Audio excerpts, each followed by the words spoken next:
How are you feeling? Better. Thanks to Taya. I'm glad to hear it. And Torgal helped too. Didn't you, boy?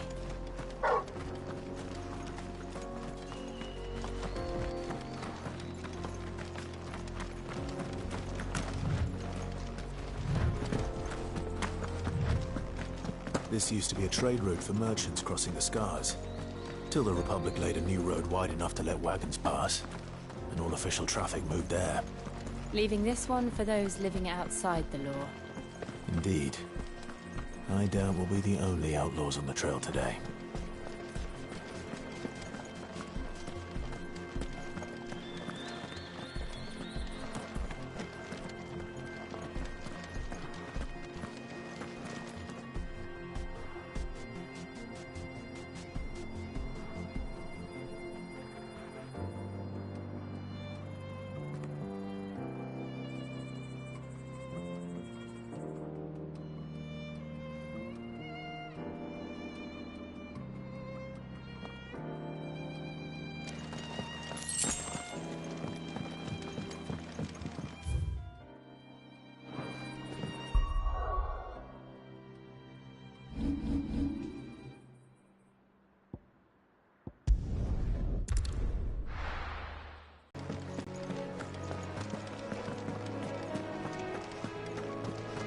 Crack the crystal too.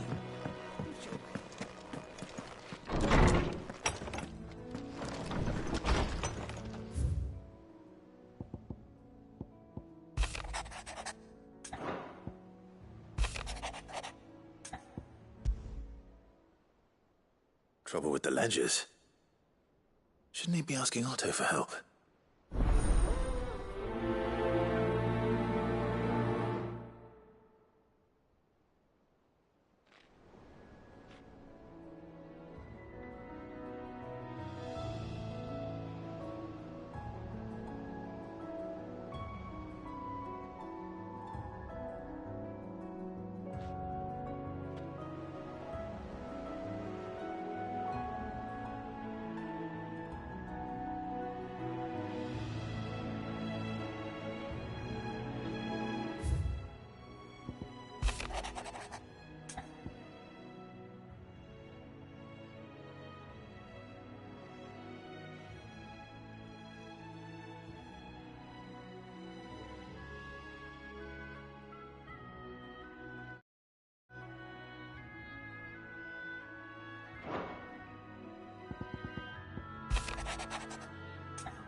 What could be wrong with Torgal? He seemed well enough when I last saw him.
Hopefully it's nothing. But I should speak to Blackthorn just in case.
contract.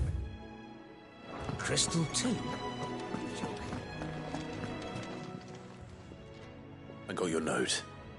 You think something... So you can read. But I didn't say I were wrong. He used to love crack, didn't like him. You not been working him No harder than you... Is that it, boy? Do you need a rest? What was it you said he was? A frost wolf? That's what the lawsman seems to think. Then maybe this all has something to do with whatever it is that's woken inside him. I suppose things have been different since Rosalith. Perhaps Hippocrates knows something. Instead of everything, you mean? Perhaps.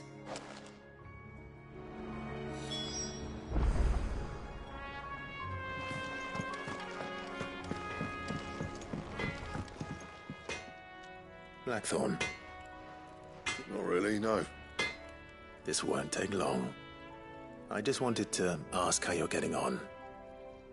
August was worried about you, and you might still be doubting your craft, even after learning the trick of that cuirass. Is there something else weighing on your mind?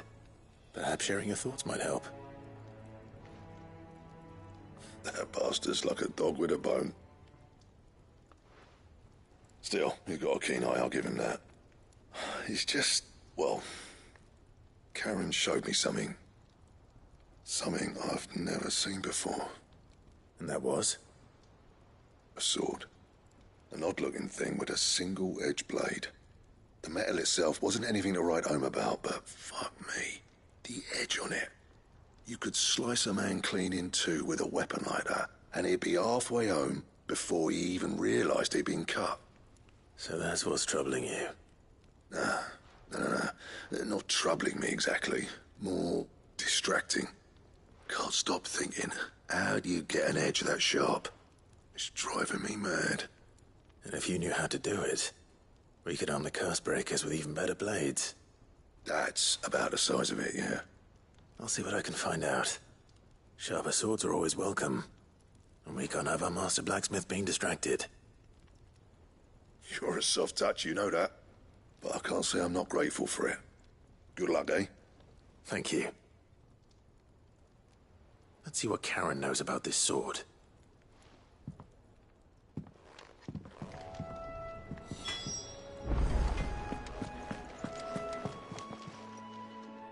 You're looking well, Karen. What do you want? Out with it. I want to know about the sword you showed Blackthorn. Single-edged and extremely sharp. Running around after him again, are you? I suppose I am, yes. But I need to help him find out how to work an edge like that. It's driving him to distraction. Little wonder, I suppose. There's not many like that make it as far as the twins, and those that do go straight into private collections. Which made it nice and easy finding a buyer. Can you tell me who bought it? Where is it now? You think I tell people who my clients are? Suppose you're not likely to go nicking him off me, are you now? Fine. If you stop mooning at me like that. Lord Ignac's the man you want. Delmechian bloke. Collects weapons and the like. And he's got more money than sense, which is why he's one of my favourite clients. Reckon he'll still be at the inn in Dalamil, where I left him. Thank you, Karen. Oh, and he's a touch eccentric, if you take my meaning. I appreciate the warning.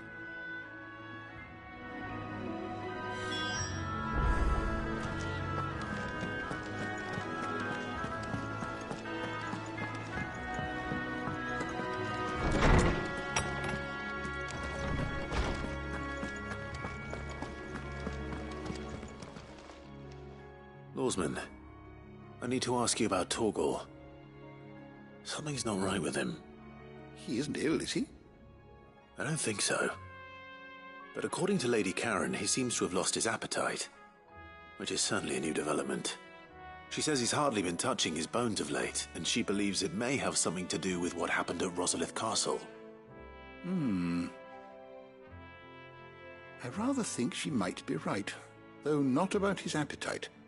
All canids are instinctively inclined to crack open bones for the rich marrow that resides within, and I see no reason why a frost wolf should be any different. Accordingly, I suspect it is not a lack of appetite that afflicts Torgal, but a surfeit of it. If we assume that his newfound magics require additional nourishment to sustain, it may well be that the bones Lady Karen is accustomed to providing are no longer sufficient. Frostwolves, after all, habitually prey upon far larger animals, whose bones may yield altogether different nutrients. As to where one might find a suitable substitute, some antelopes that graze the meadows of eastern Rosaria have been known to grow to a size more than double that of their lesser cousins. I don't recall ever seeing any that large. And little wonder. The oldest and largest such creatures rarely leave the safety of the highlands for fear of predators. The last elder antelope sighting I recall hearing about took place near Cressida, and that was long before the village was abandoned. Even so, it seems like a good place to start. Good hunting, Clive.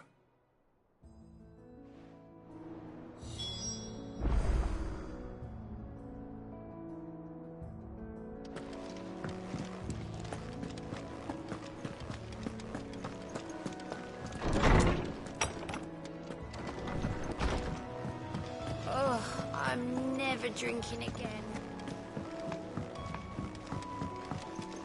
I don't know where Sid gets the energy.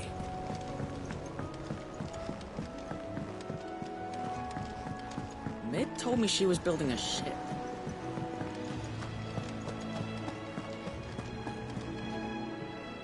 Clive, did you get my letter? That's why I'm here. Shh. Otto might be listening. Is this better?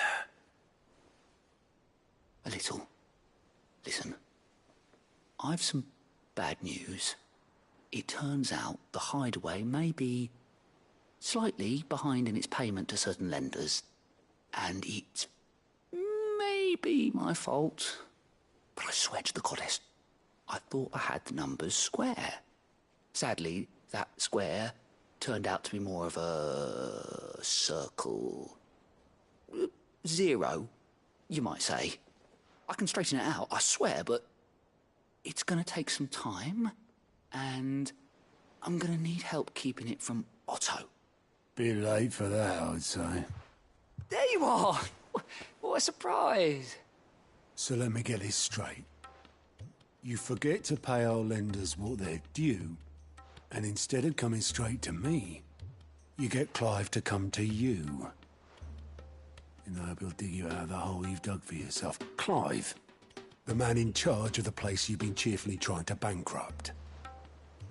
And you thought this was a cunning plan. Why?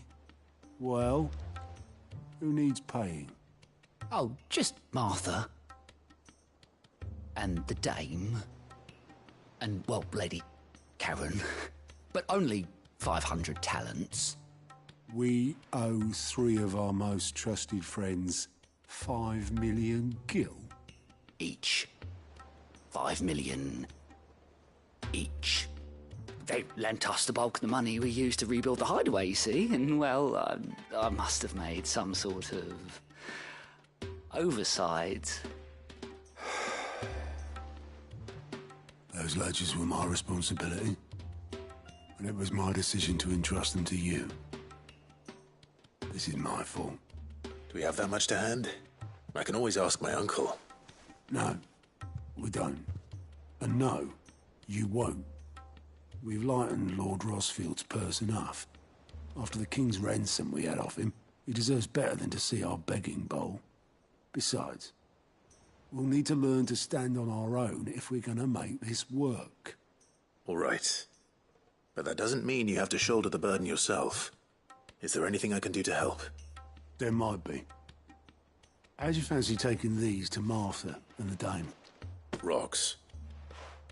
Rocks, he says. Worth 1,000 talents apiece, these are. A little something Sid and I set aside for when times got lean. And I reckon 15 million in overdue debt probably qualifies. I just hope our associates' eyes are a bit more discerning than yours. I'm sure there will be. Should be me making the rounds, really. But you know how it is with this place. Orders to bark, arses to wipe, and all that. I know. Which is why I don't mind going in your place. Go. Do you know why I only gave Master Clive here 2 star rubies?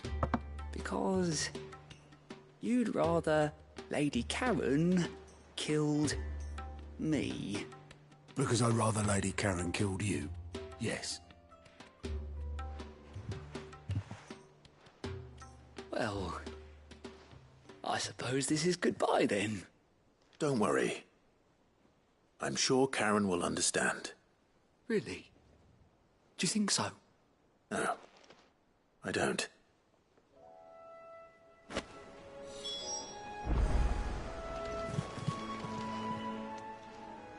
How are you doing? I'm sorry to drag you into this, Mark. It's just I couldn't think.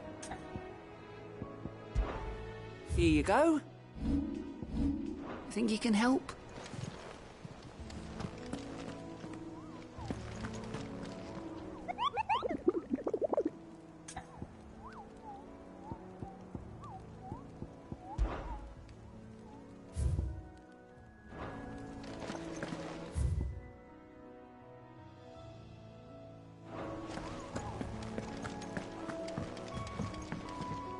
Ah, my favorite pupil. Allow me to educate you. Here's the latest information I have. Thus ends today's lesson.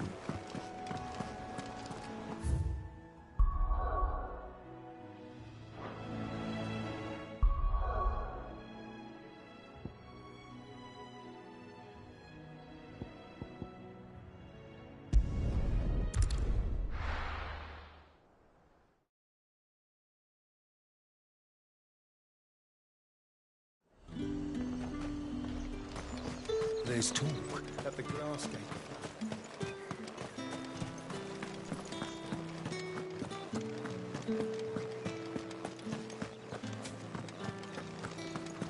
Did you hear? The gates to heaven calling. I want to see you again. What am I going to do without Sweetwater and Olive Talc? Milady, I come bearing gifts. Gifts? Whatever is the occasion.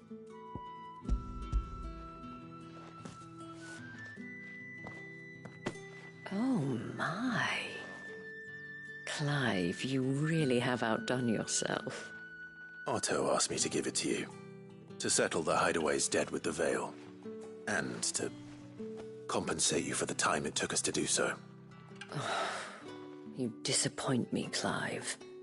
I thought you might finally be warming to me. Tell Otto he can keep his baubles. I tried to tell him as much the first time around. The man owes me nothing, nor does the Hideaway. My contribution to the restoration effort was made freely and willingly.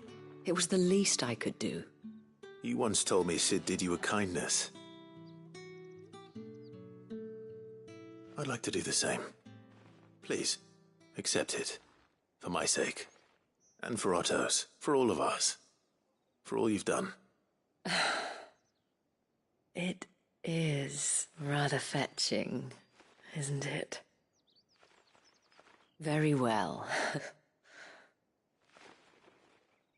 Otto is lucky to have you, Clive. I doubt anything could ever replace his son. But you and the others at the Hideaway are the closest thing he has to family. Otto had a son. Long ago, yes. Sid told me Otto lost him when he was just a boy, and blamed himself for not being able to stop it. I don't know how it happened, whether there was anything he could have done, but it was clear that it weighed heavily on him. I didn't know. How could you have? I doubt anyone did. Besides Sid, I've never met a man more keen to bear his sorrows in stoic silence. An ill habit, given that both have always been surrounded by friends desperate to help them. I'm beginning to see that.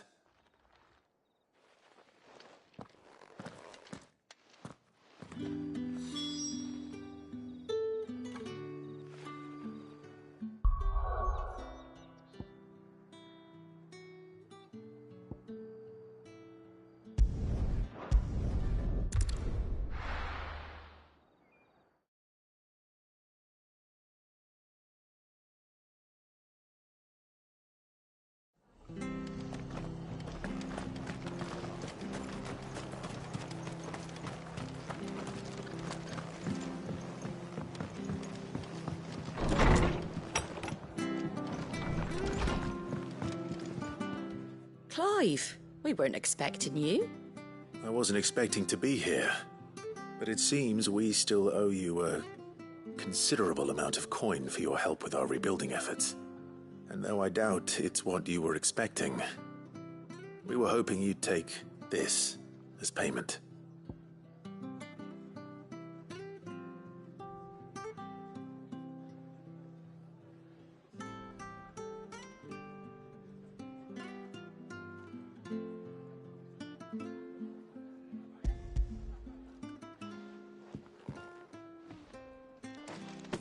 A star ruby? I can't accept this. It's worth at least twice what you owe me. More if you can find yourself the right buyer. Think of the difference as interest. Interest? If word got out I charged that much, no one would ever borrow from me again. Anyway, why are you the one here asking me about this? I'd have expected Otto. Bit much sending the Lord Marquis out to settle your debts, isn't it? The old goat working himself to death again. Something like that. Most days I think he's the only reason the hideaway's still standing. Same as always, eh? Back when the place was nothing but a twinkle in the eye of a recently retired Lord Commander, word is he was the first one Sid reached out to. Probably knew that without his strong arm and level head, the idea would never get off the ground. Sid may have been the face of the hideaway, but Otto's always been the backbone. And when Sid passed away, we were all worried that would be the end of it. That Otto would just give up. His death was hard on everyone. But it must have hit Otto hardest of all. But he didn't give up, did he? Quite the opposite, in fact. If I recall, he was the one who nominated you as Sid's replacement, and rallied the rest around you. I reckon what he saw in Sid, he saw in you too. And don't we all? Doesn't hurt that you're half as stubborn and twice as handsome, neither. That, and you keep good company. I suppose I do.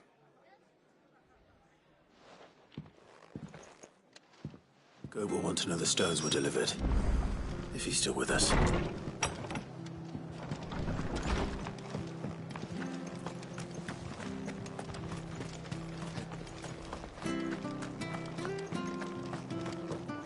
This is no time to ride.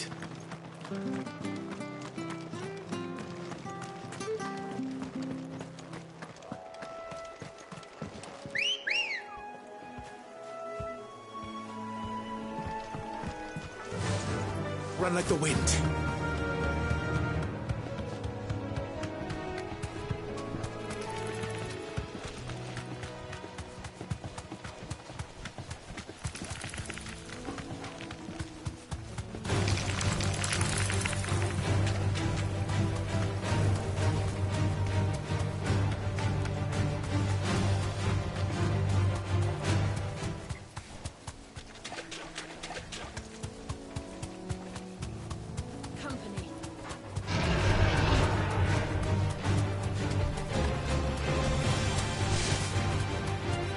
Certainly quiet. If I were young antelope, it would seem like just the place.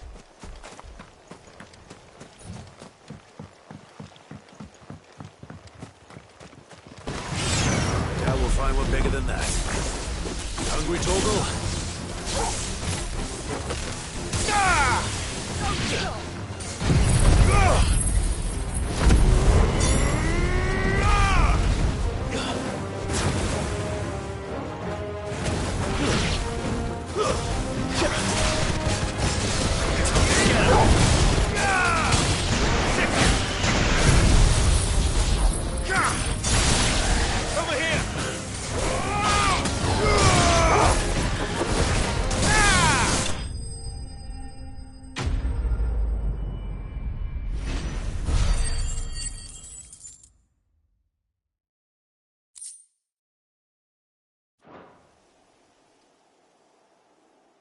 Now...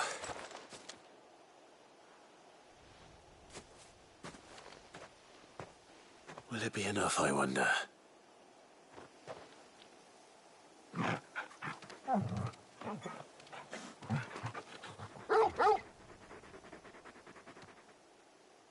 I say that answers my question. Which means we owe the lawsman our thanks. You're just a big puppy, aren't you? A very big puppy.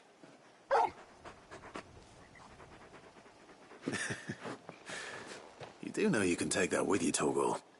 Lady Karen will be relieved to hear you've got your appetite back. Come on, boy.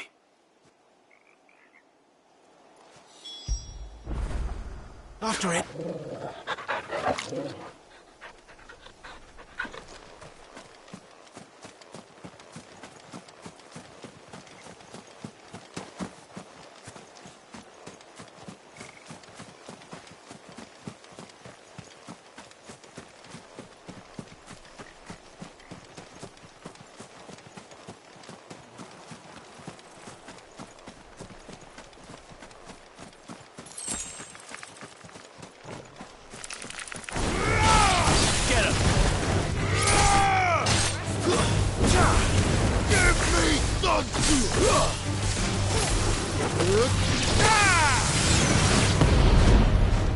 It's over.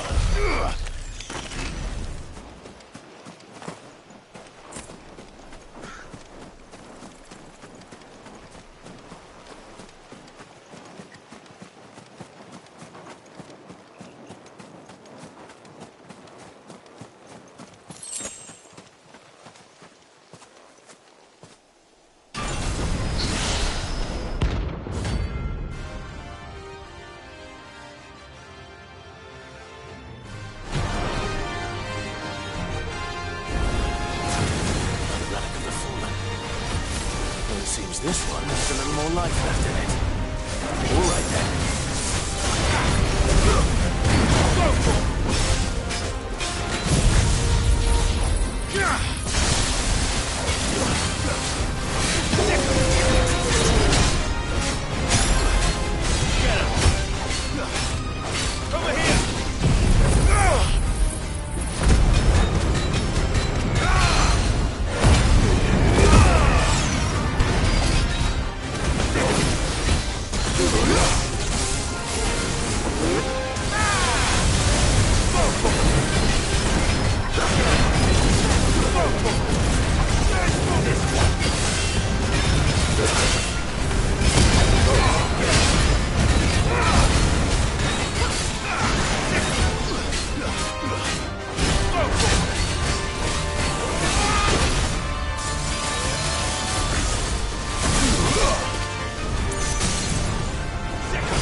back to sleep with you.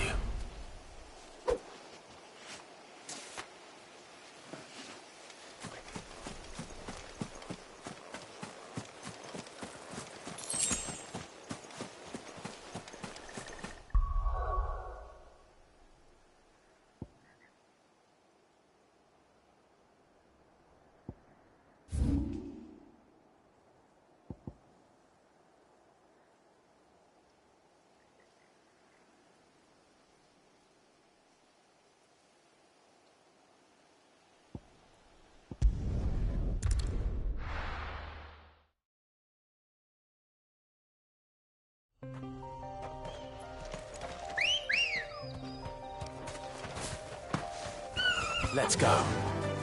Faster!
No need to ride from here.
Your reign is over.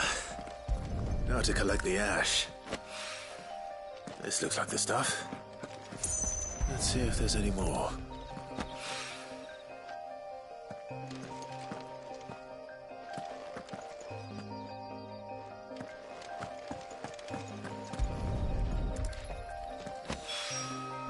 That should do it. If the wine needs more than this, he can fetch it himself.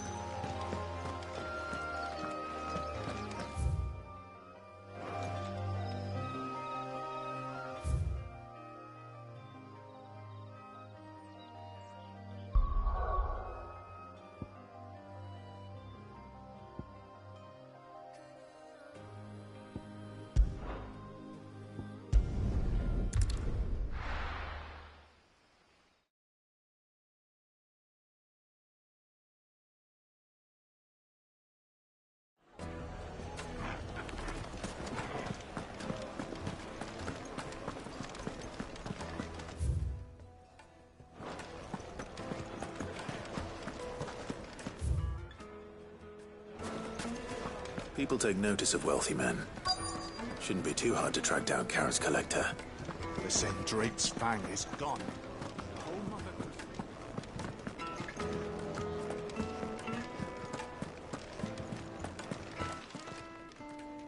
My reputation will be ruined! Ruined! Calm yourself, Lord Ignac, I beg of you, before you do yourself a mischief. Pardon the intrusion, but... Out! Get out! I paid for these rooms so I wouldn't be disturbed. Leave me be! Please, allow me to apologize. His lordship is going through a difficult time, and he's never been fond of guests arriving unannounced. Radim! Get rid of the filthy oaf this instant! Very good, Lord Ignac. Would you mind stepping outside for a moment?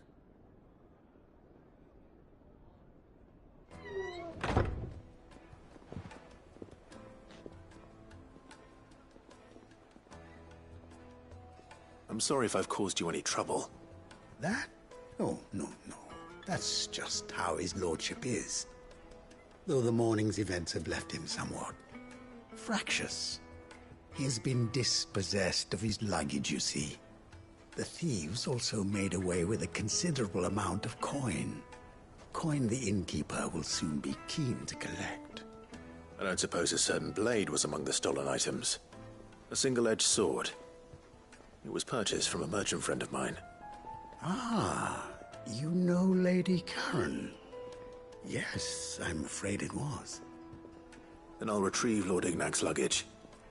But I have one condition. You have but to state it. You are welcome to anything that is within my power to grant. I want an audience with Lord Ignac. A few minutes should be enough.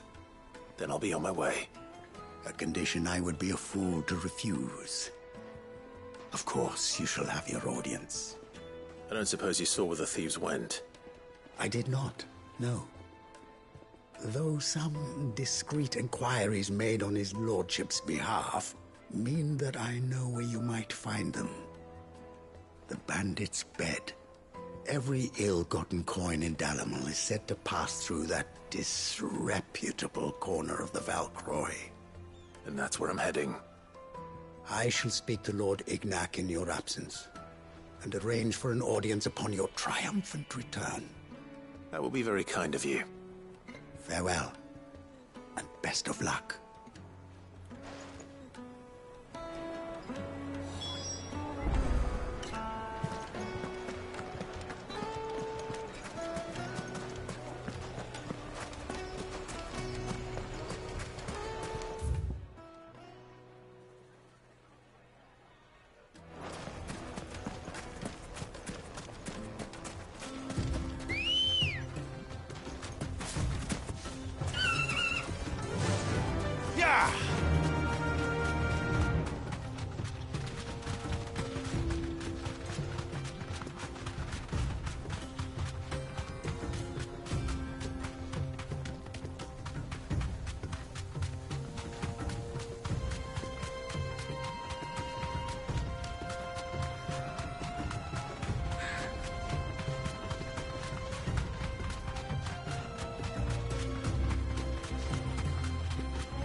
This must be Ignac's luggage.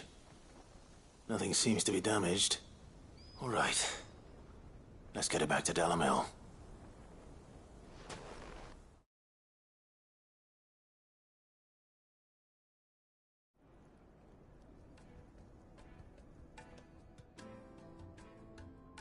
I hear I have you to thank for the return of my effects. What shall I call you, my good man? Wyvern. Glad to make your acquaintance. A formidable name indeed. Well, Wyvern, I appear to be in your debt. Redeem here tells me you wished for an audience. Is that all? A few moments of your time should suffice, yes. You're a peculiar fellow, Wyvern. All right, speak. Master Wyvern was wondering if you could tell him about a certain single-edged sword you recently acquired. Oh, a true work of art, that one. Karen drove me hard on the price, but I would have sold her Radim here to get my hands on that sword. It was made in the Outer Isles, far beyond the Twins, and is used exclusively by the practitioners of a unique school of swordsmanship. They believe no combat should ever exceed a single strike, and hone their blades to such perfection that none ever does. Each sword is made for that one perfect stroke, and for that stroke only. They crack upon a second blow. There's a brutal sort of beauty to it, really. But how do they hone such an edge? Fine question. Why, they use a whetstone, of course. Whetstones, rather. A whole array of them, ranging from the coarse to the fine. 10,000 licks with the sharpening stone, then 10,000 more. But it is the final stone which lends the blade its legendary sharpness. A mineral quite foreign to this great realm of ours. And that is the key. The secret ingredient. Wyvern, it occurs to me that my little lecture is hardly equal to services rendered. Take this, together with my regards. The very stone of which I spoke, far rarer among collectors than even the blade itself, and a far more fitting payment. Thank you. Pardon the intrusion, my lordship. However, it is long past time we prepared ourselves to depart. So it is. I am locked in bitter competition with a rival collector of curiosities. I am one step ahead of the unscrupulous scoundrel, but he is hard at my heels. Are there many other collectors out there? Too many to count, but only one do I consider my nemesis. Lord Byron Rosfield. And is a perennial thorn in my side.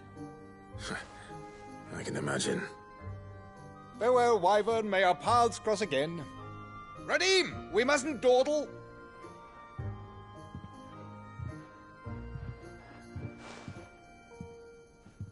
I think his lordship is rather taken with you, Master Wyvern. Thank you again for your assistance. Coming, my lordship. I'll be right there.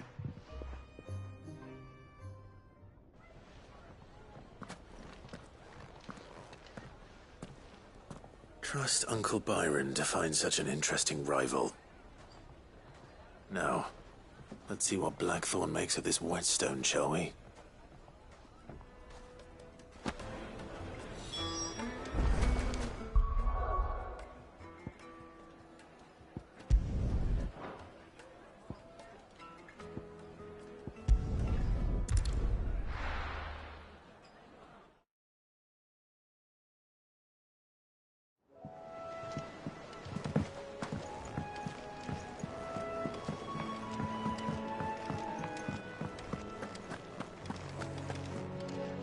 I noticed you and Torgal had got...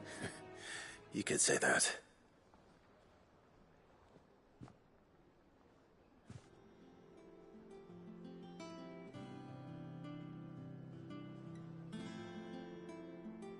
So, Molly's leftovers weren't good enough, eh? That'll teach me for treating you like you're still a pup. All right, no need to shout. Now we know what you're after, I can see about getting some in. Speaking of which, I brought one for later. Can I leave it with you?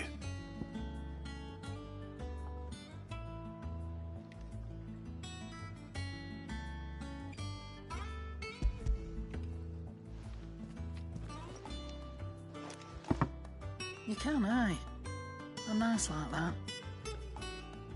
In return, you can thank Tomes for me. The bloody know-it-all. I was just on my way to see him.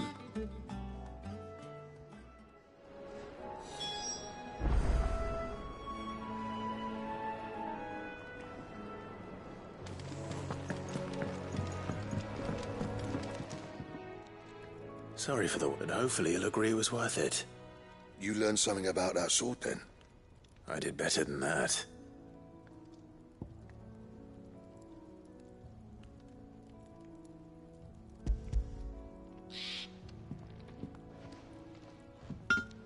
A whetstone? Yes.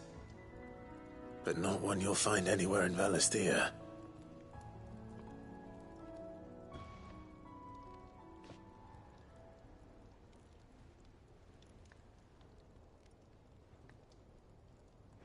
No wonder I couldn't get the same finish on the grinding wheel. One hit and all done, eh? Might not be so bad if all you ever fought were duels. Good luck on the battlefield. Your second opponent would be your last, no matter how good you were.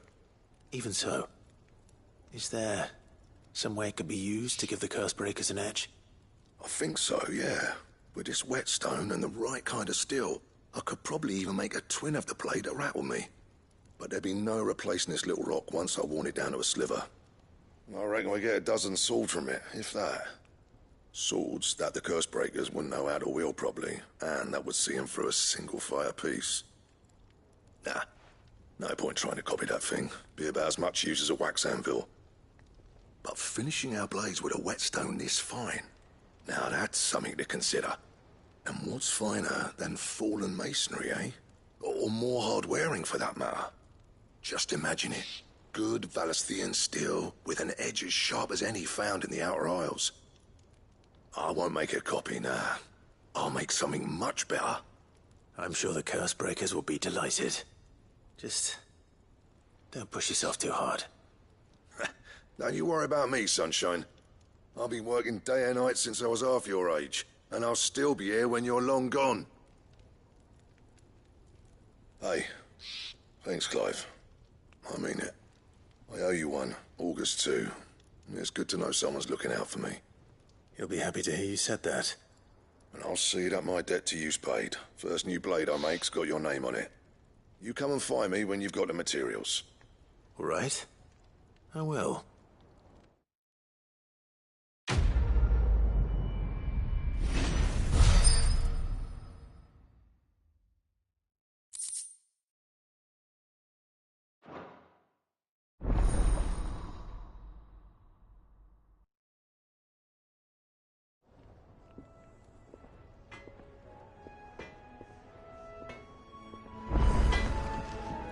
What do you need? For St. Fordian, do you?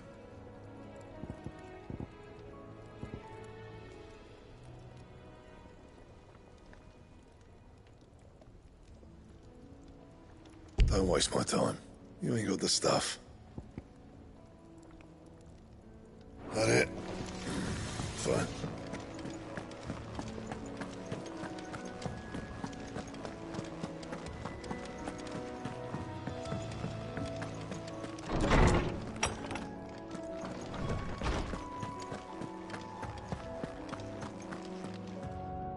Ah, Clive.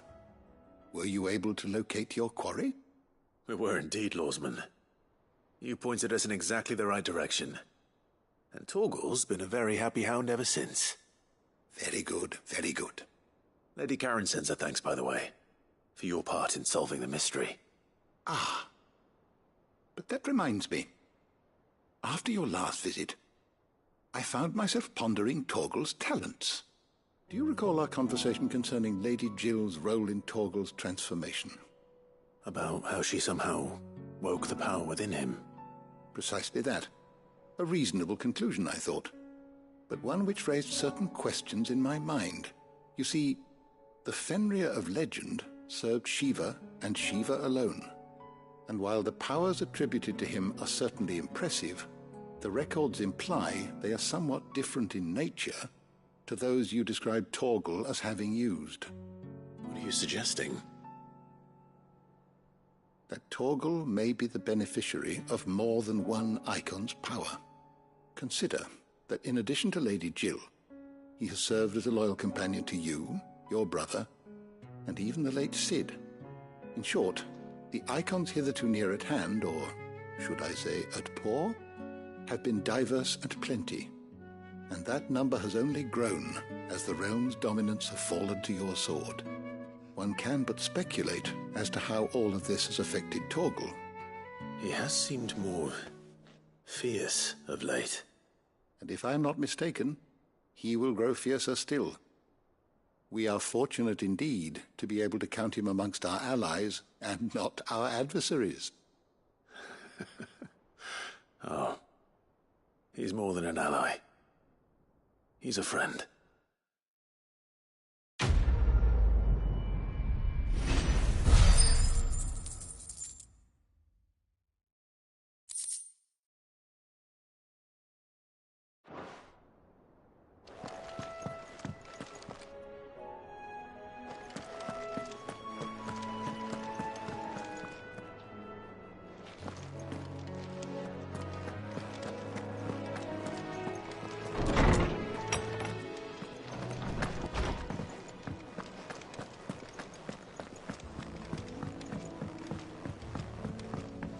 I don't know where Cid gets the energy.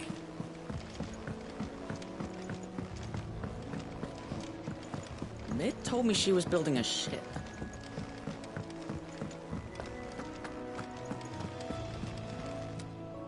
Goat. Still alive, I see. So Lady Karen accepted the... But she was just too stubborn to take it. She threw it right back in my face, in fact, and told me I could stick my stupid stone. Karen refused payment. I hope it wasn't something I said. I'm sure you were as tactful as ever. Let me see what I can do. Oh, wonderful.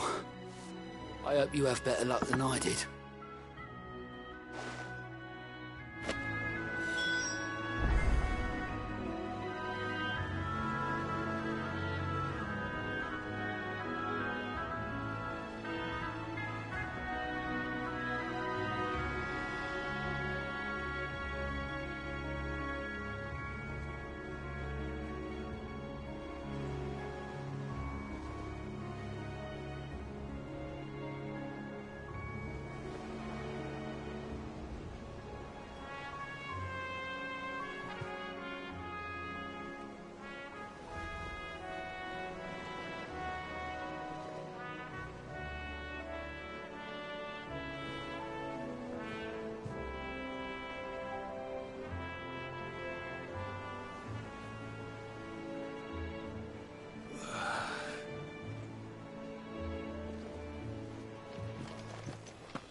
right there, Sid?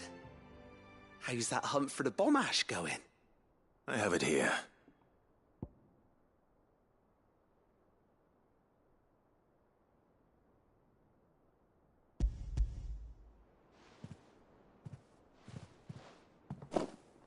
That's the stuff. And plenty of it, too. Enough to keep the Olympic bubbling away for a good old while. You're a gent, Sid. Let nothing say otherwise. Right then, let's get this contraption up and running.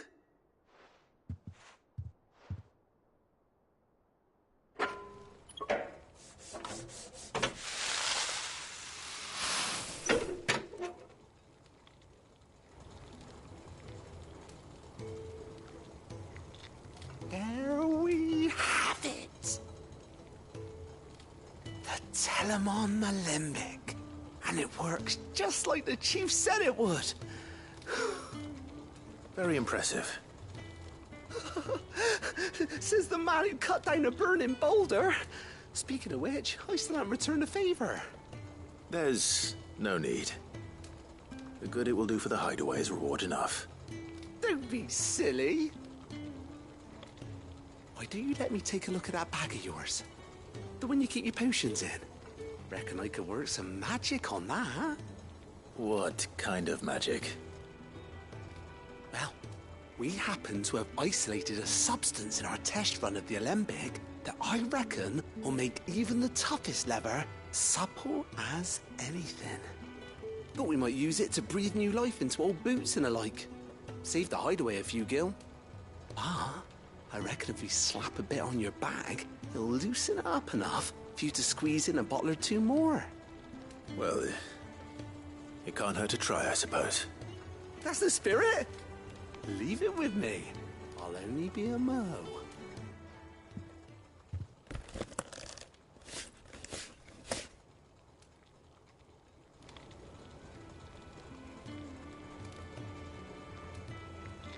Well, what do you reckon? It certainly feels more flexible. Right? Told you. Thank you. I think. No.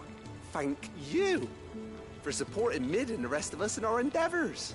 Without you, we'd never have been able to discover wonders like that stuff I rubbed on your bag. And I'm telling you, there's plenty more where that came from.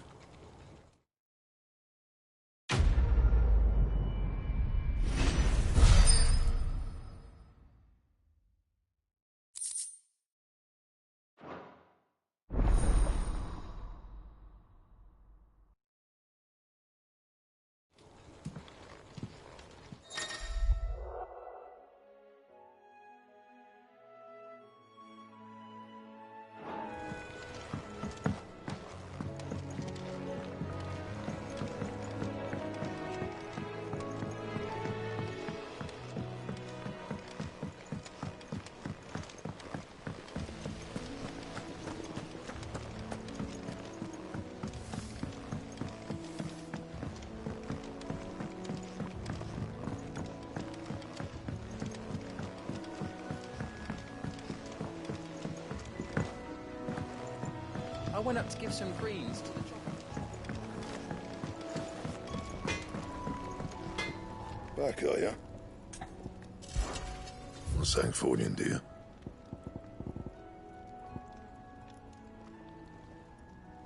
Anything else?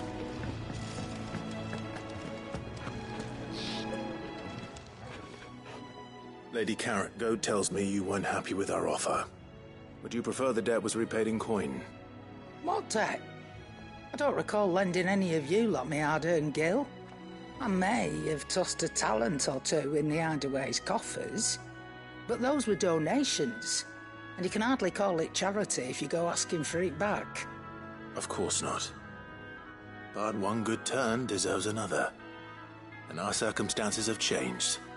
Surely you wouldn't shun the gratitude of a pauper who happened to have become a prince. Oh, so you're a prince now, are you? Fine. But I'm selling it and taking what I'm owed, then you're getting the rest whether you like it or not.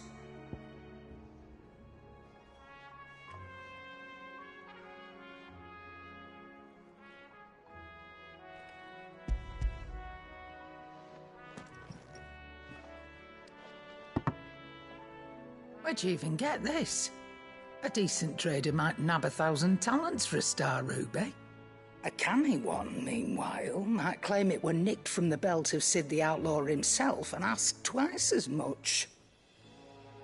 Might be I already have a buyer in mind. Might be you even know her. A fine continental maid whose beauty's only eclipsed by a guile in commerce. You wouldn't mind, would you? Not at all. Just be sure to tell her that it's always a pleasure doing business.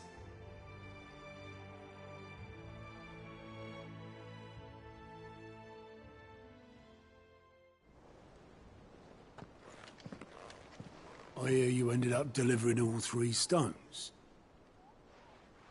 Thanks to this lump. I sometimes wonder what I pay you for. Speaking of which, I still haven't been paid last month's wages. Oh, so you remember what's owed to you, then? Get your ass behind that disc of yours and don't get up before those ledgers are square. Right away.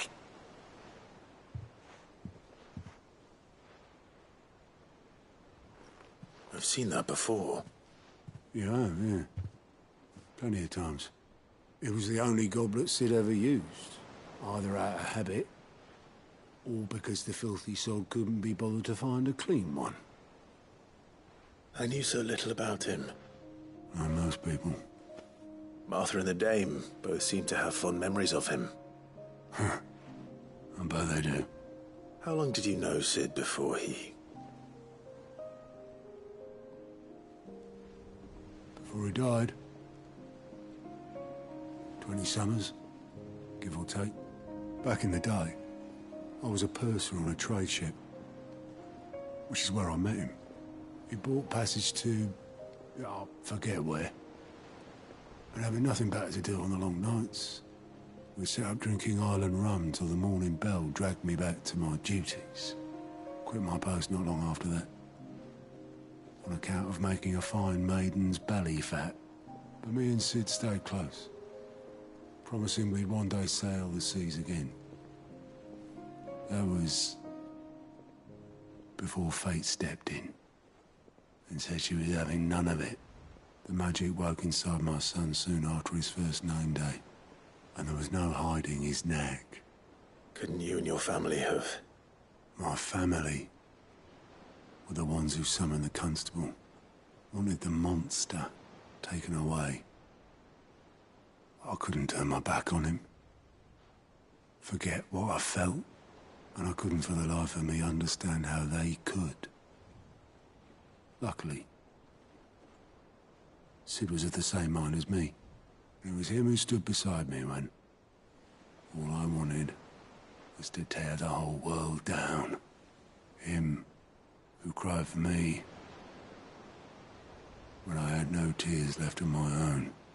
Him who swore he'd do everything he could to stop it from happening again. And he was true to his word, too. Left the Royal Army once and for all. His ranks, his ribbons, gone. Just like that. Threw away everything he had. All to right a wrong that no one else had the courage to face. I knew then I'd follow that man to the ends of the earth.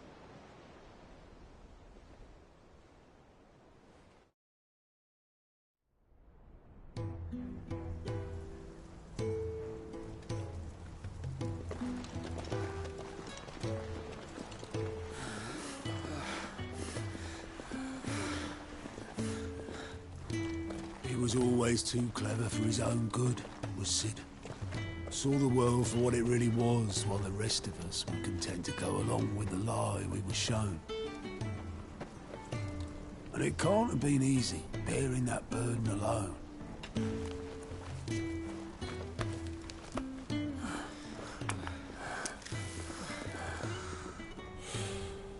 But he didn't let it stop him. He never lost faith in what he believed was right. And that gave us faith in him. Faith he'd steer us true. So I swore to myself that I'd always be right behind him, ready to catch the stubborn sod if ever he should fall.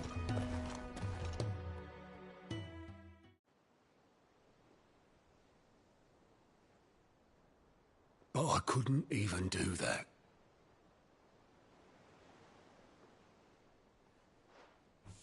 Ignore me. Just the ramblings of a tired old man. Leave that lot. I'll tidy it up in a bit.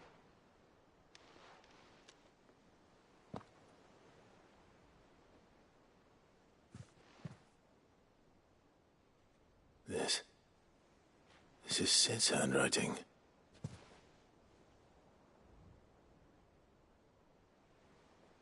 Dear Otto. I may be drunk, but I wanted you to know this place would be fucked without you. Love you, you grumpy old sod.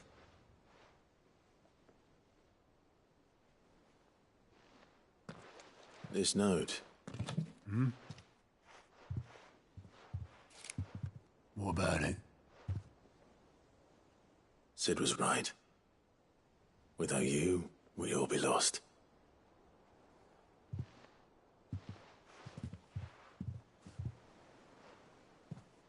He should have bloody well said so then.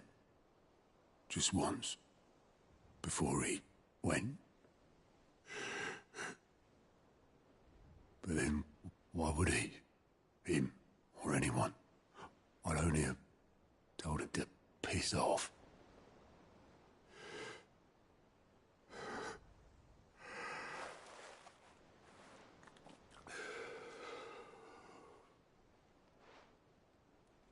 You're wrong, though. Both of you.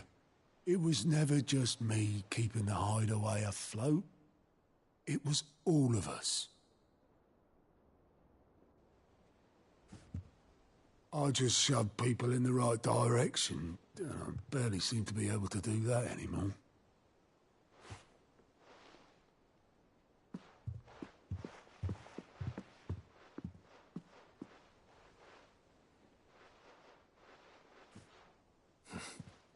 Would you rather go at the helm?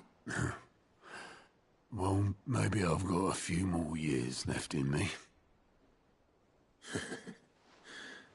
I'm going to hold you to that, Otto. Before you go, Sid would have wanted you to have this. But that's... This'll do me just fine.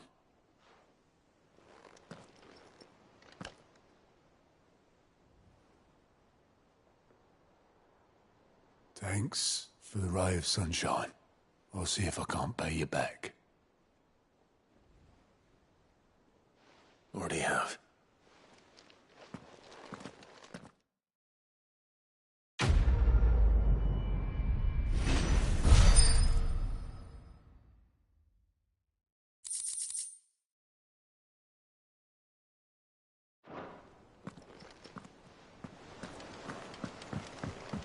Mid told me she was building a ship. Really? That's a ship.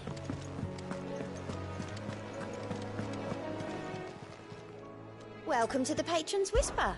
Is everything we've received and everything promised? You earned this. Come again. I may have more for you.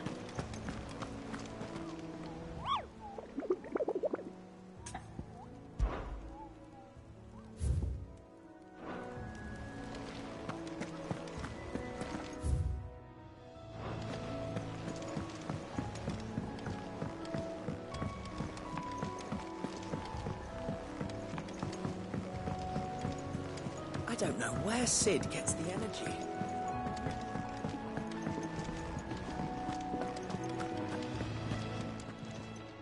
Is it business Or pleasure? If you're gonna buy something, be quick about it.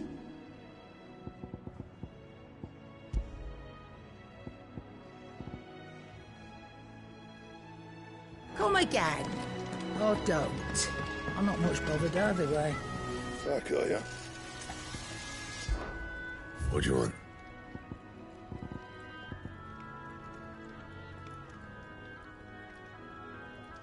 Anything else? And what can I do for you? Go on, then.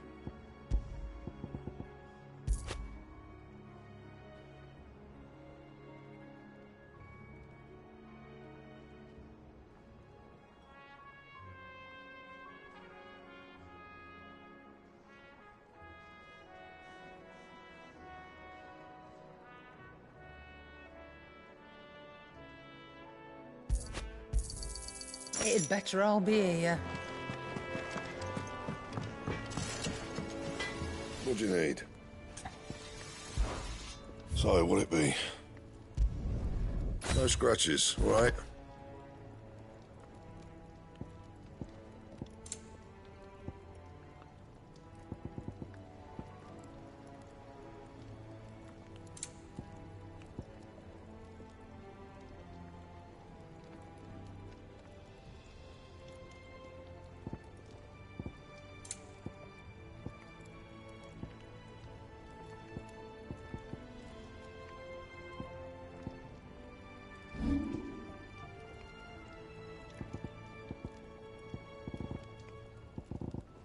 That it? Fine. He cracked the crystal too. You're joking.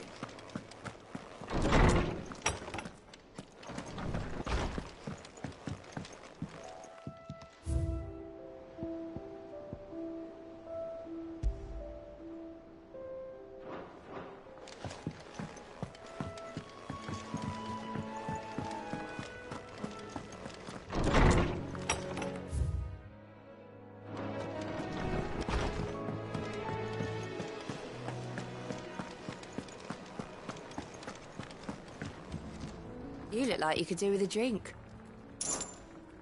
Might be a mo.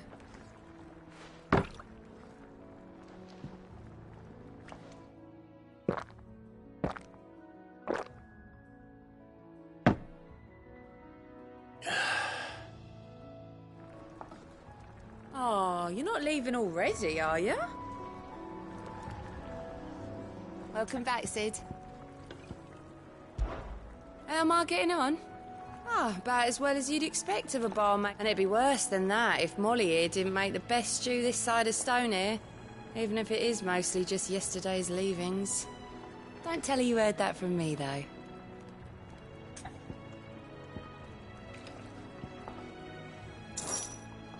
Coming right up.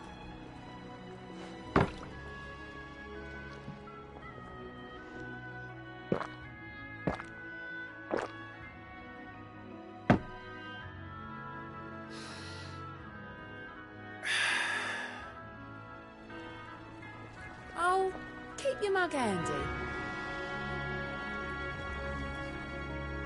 What can I get you, Sid? Shout if you need topping up.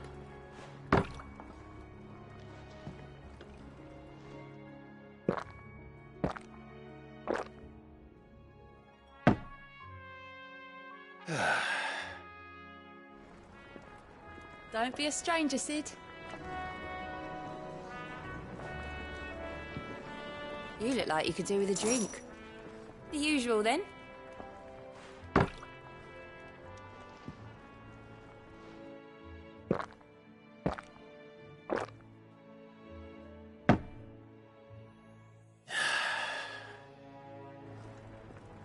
Oh, keep your mug handy. Welcome back, Sid. Thirsty, are ya?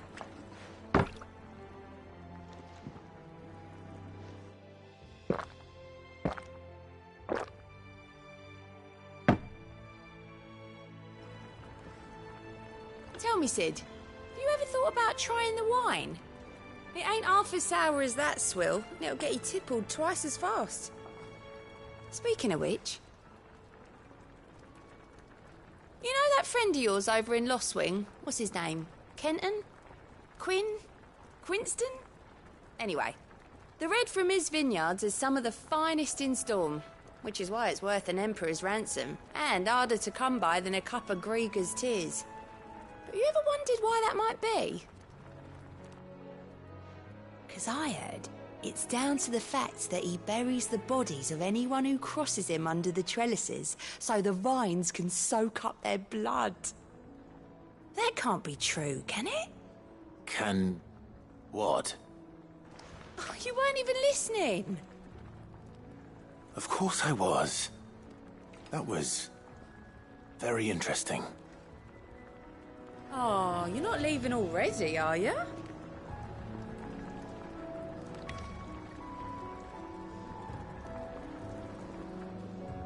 You look like you could do with a drink. Don't be a stranger, Sid. What can I get you, Sid? The usual, then.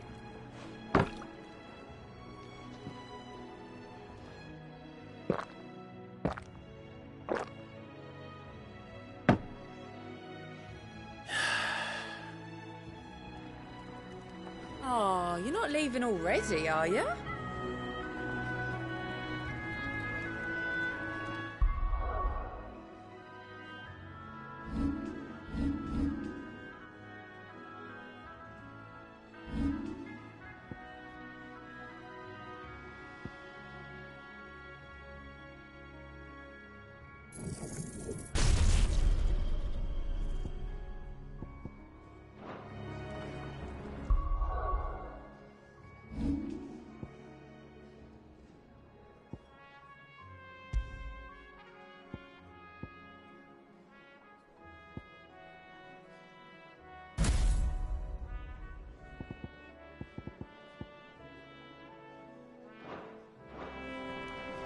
Thank you, Clive. Not just from me, but from Kenneth, too.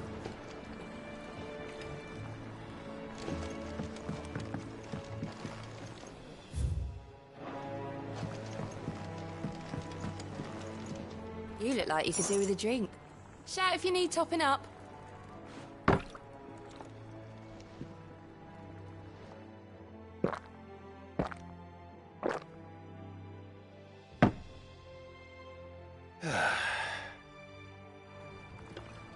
Don't be a stranger, Sid.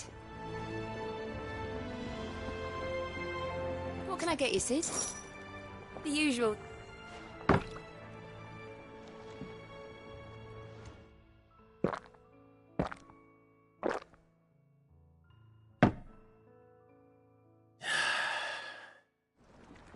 Oh, keep your mug handy. Welcome back, Sid. Might be a mo.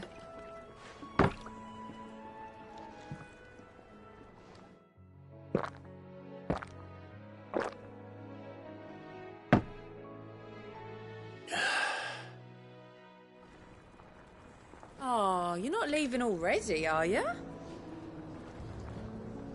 You look like you could do with a drink. The usual, then.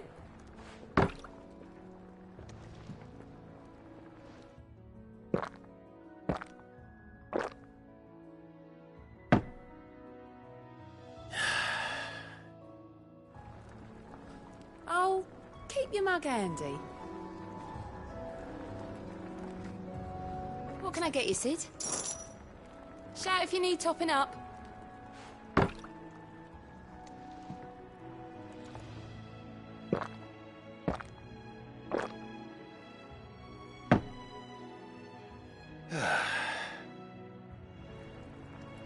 Don't be a stranger, Sid.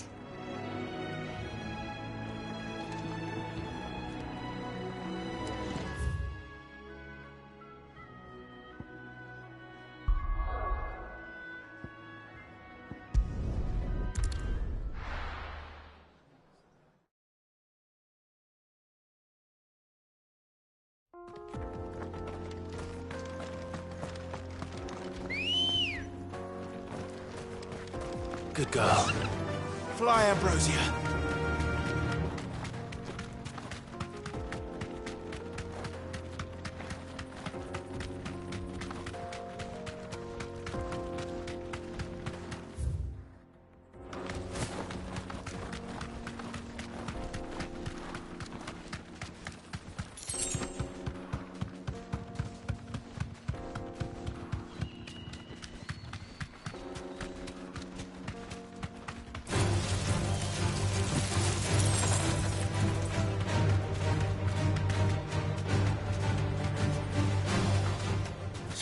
think.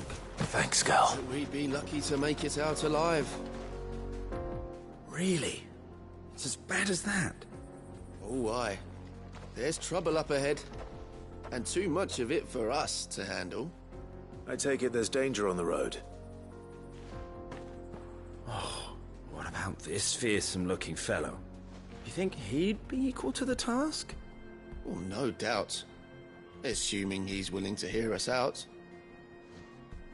Well met, friend. My brother and I have been tasked with finding a merchant's missing cart. You seen it by any chance? How does a merchant misplace his cart? Oh, the man's a coward. When he thought goblins might come a-snarling, he ran, leaving his livelihood abandoned in the pass. He sent the two of us to fetch it, but it's gone. Now, I'm not much of a thinker, but I know the work of thieves when I see it. My brother's right on all accounts. And by my estimation, the bastards are lying in wait just down the road. We may have seen our share of action, true, but we've not got the skill in arms to boldly brave an ambush. You, however, have the look of a man who needn't fear a band of backwater ruffians. What do you say? Will you help us out? Chances are they'll come for you either way. But if you promise to lend us a hand, at least you'll pocket a reward for your troubles.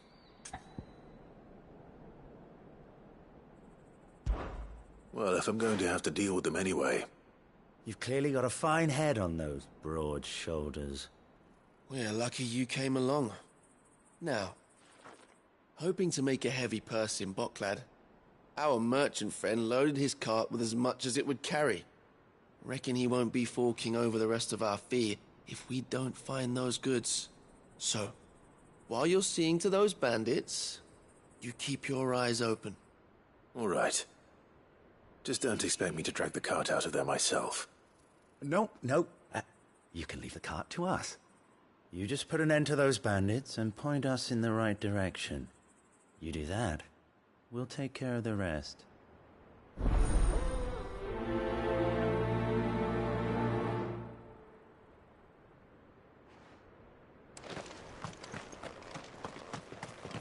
I'm not sure I trust those two. But if there are bandits lying in wait, I should probably take it. Goodbye to you lot. We've got guests.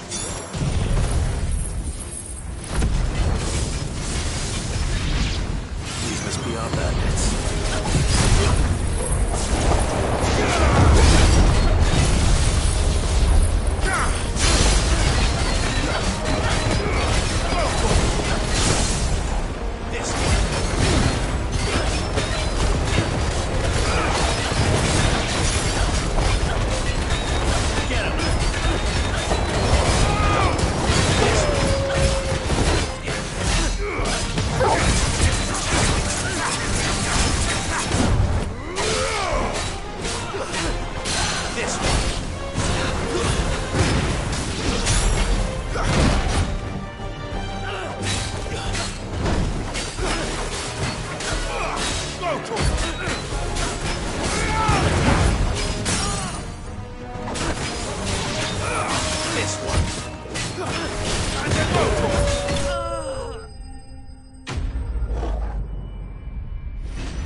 That's them dealt with. Now, where's that cart?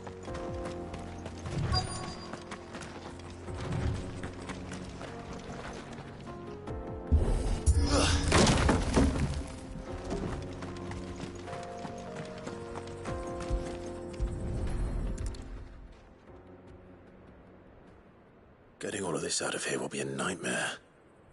Seems we've found ourselves the right man for the job, wouldn't you say? Found the cart and didn't leave a single bastard breathing. Our merchant friend will be delighted. And how exactly will he be getting his goods out of here? You leave that to us. After all, it'd be wrong to make such a fine warrior haul cabbages to market. You've done your part. And that's all you need to worry about. Here.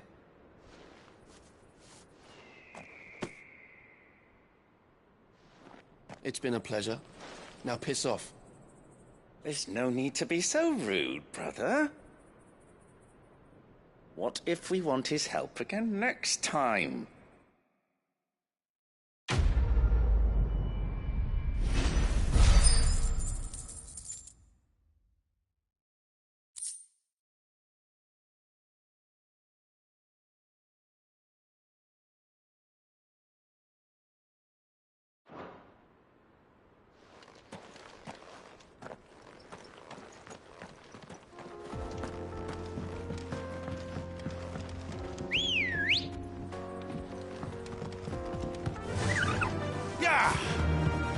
I see the Dalnecs lag behind Rosaria when it comes to bridge building.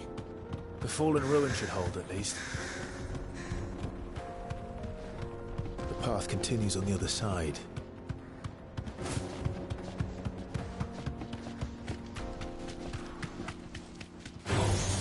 This might take a while.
The land of the gods. It's even more impressive than I imagined. I remember being captivated by the story as a child. Long, long ago, man was overcome by avarice and challenged the gods in a bid to win their power. The final battle took place here, at these falls. Or so the legend goes. If anyone ever manages to plumb those depths, perhaps we'll learn if there's any truth to the tale. That the gods emerged victorious and punished man for his defiance by visiting upon him 2 curses. Dominants and bearers. To tell the truth, I always thought it strange that the dominant and their icons were deemed a curse. Back home, the dominant inherited the throne. They were admired and exalted, not spurned. Whenever I got to that part of the story, I always assumed there must be something I'd misunderstood. You had a lot of storybooks, didn't you? In your room, I mean. When we were young. The old legends were always my favorites. Epic battles between gods and men. Father encouraged me to read as much as I could. He thought it good for my education. You really were a boy like any other, weren't you?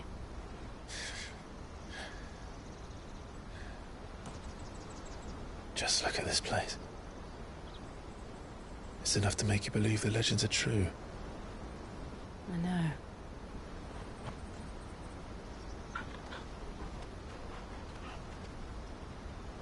We're not far from Boklad. The road will be busier up ahead. And we'll have to keep our wits about us.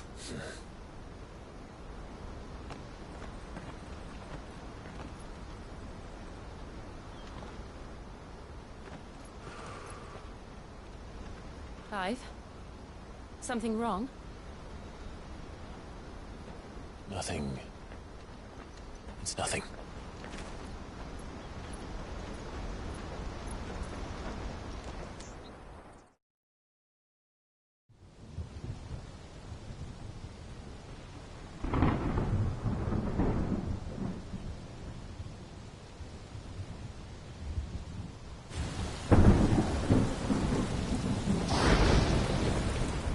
see the reports are true, Father? You have surrendered the throne to Olivier. I have. Emperor Olivier shall rebuild the Holy Empire of Sanbreque.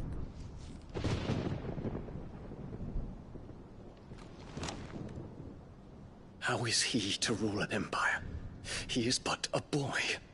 I shall advise him until he comes of age. Father, please. Or for as long as I am able.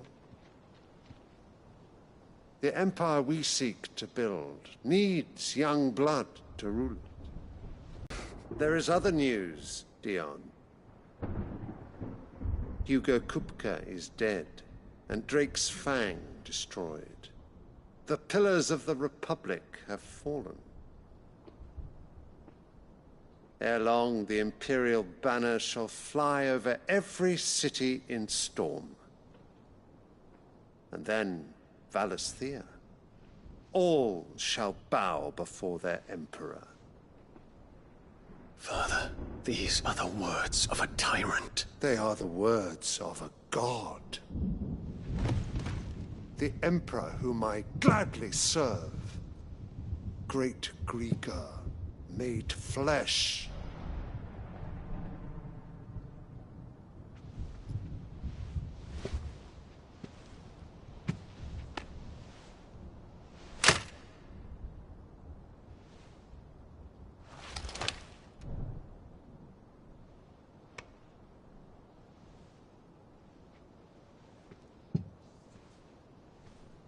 Return to your camp, Dion, and ready your forces. It is time to show the world the true power of Sanbreque. Father. I find you much changed. Is this truly the path you wish to tread? Or are these the ambitions of another? Of Ultima, perhaps? What nonsense is this? I speak my mind, and my mind only. Though I do owe Annabella thanks for reminding me of certain truths regarding the nature of nations, of rulers, and of the divine. You would trust the words of this traitress? She betrayed her country. She slew her husband. You have ever been an invaluable servant to Sanbreque, Prince Dion.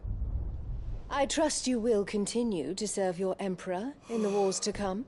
The canker! Silence! Insolent wretch! You will bend the knee. All else is heresy. Sire, forgive me. This audience is over.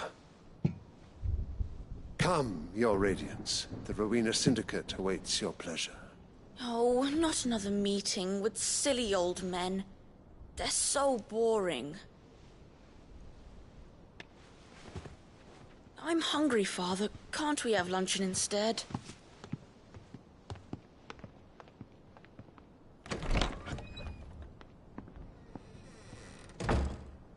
Does it pain you that you will not inherit your father's throne? I have suffered worse.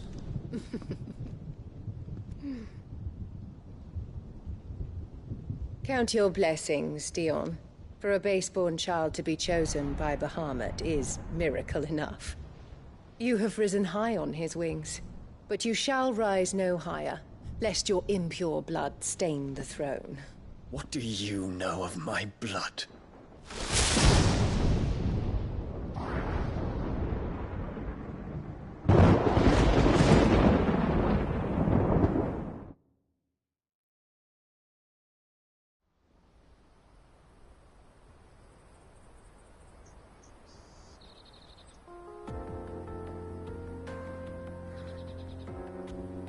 The Boklab markets are to the north. We just need to hug the coast.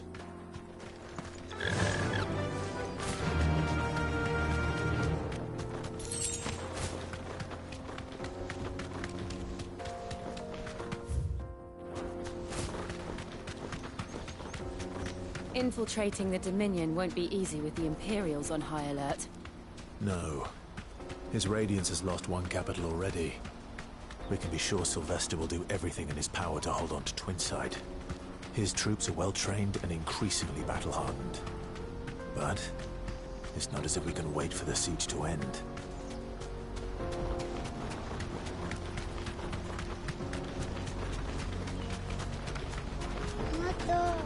More refugees. And they're all making for the Crystalline Dominion. Because they don't know how to live without the Crystal's blessing.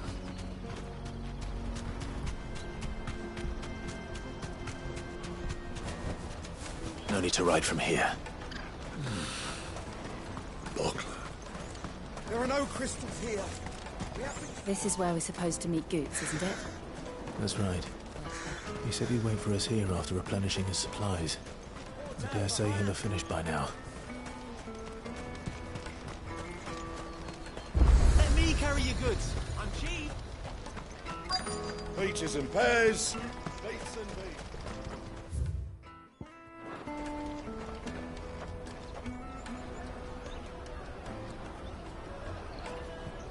Wonders from across the water. Come one, come all. Feast your eyes.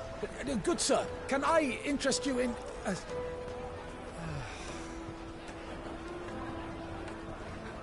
How much? For a measly crust of bread? You won't find any cheaper. Not nowadays. But you're more than welcome to look.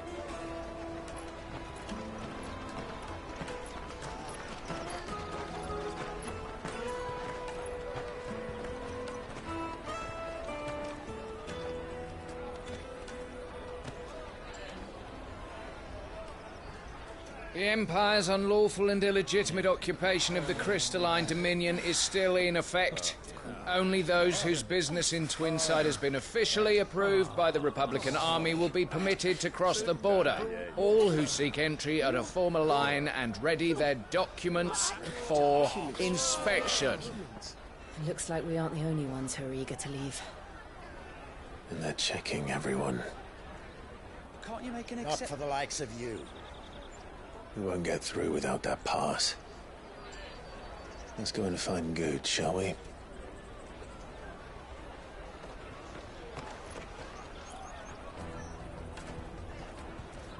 He must be around here somewhere.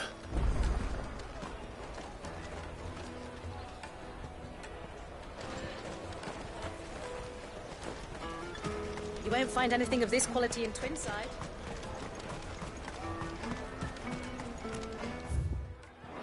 Juicy pears! Did you hear about the Empire's Black Shields? Apparently they've been going... Ah, good. There you are. Clive, I'm so sorry. Don't tell Nan, will you? Slow down, Good. Just tell us what happened. It's me trader's pass. It's gone. We cannot ride the caravan without it. We won't even be able to get through the flipping checkpoint. Do you remember when you last saw it? It was in my pocket a minute ago. Then a bairn bumped into me and... Yeah. You don't think that they might have nicked it, do you? It wouldn't surprise me. A busy market like this is prime territory for pickpockets. So, to get the pass back, we need to find this child. Where would we even start? I know where! I've got a pal in Bock lad who might be able to help us. No one knows more about what goes on round here than she does. Where do we find her? She's the owner of the Crimson Caravans, up that way. Sign's got a red chocobo on it. No time like the present. You two go on ahead. I'm gonna check the rest of my stuff, make sure naught else is missing. All right. We'll meet you there. Let's keep an eye out for this red chocobo, then. And the other on our purses. Caravan stops next to the checkpoint.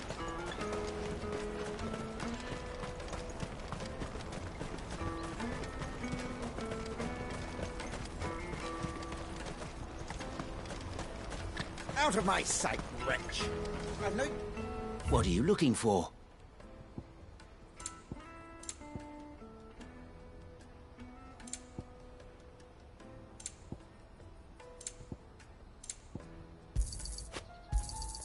You've a discerning eye.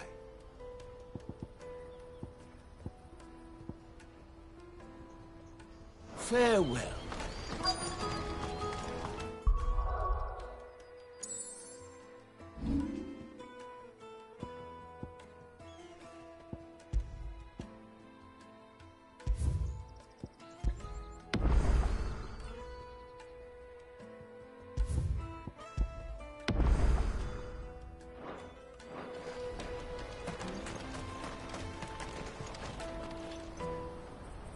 Looking to hire a coach?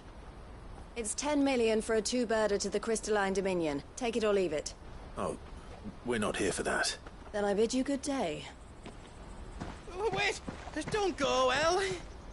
He's me mate.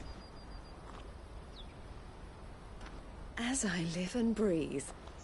Goots, what are you doing back in Boklad?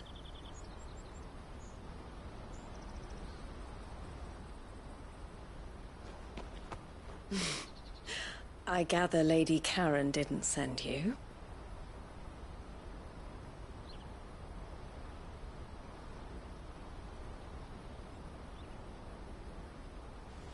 So what trouble have you got yourself into this time?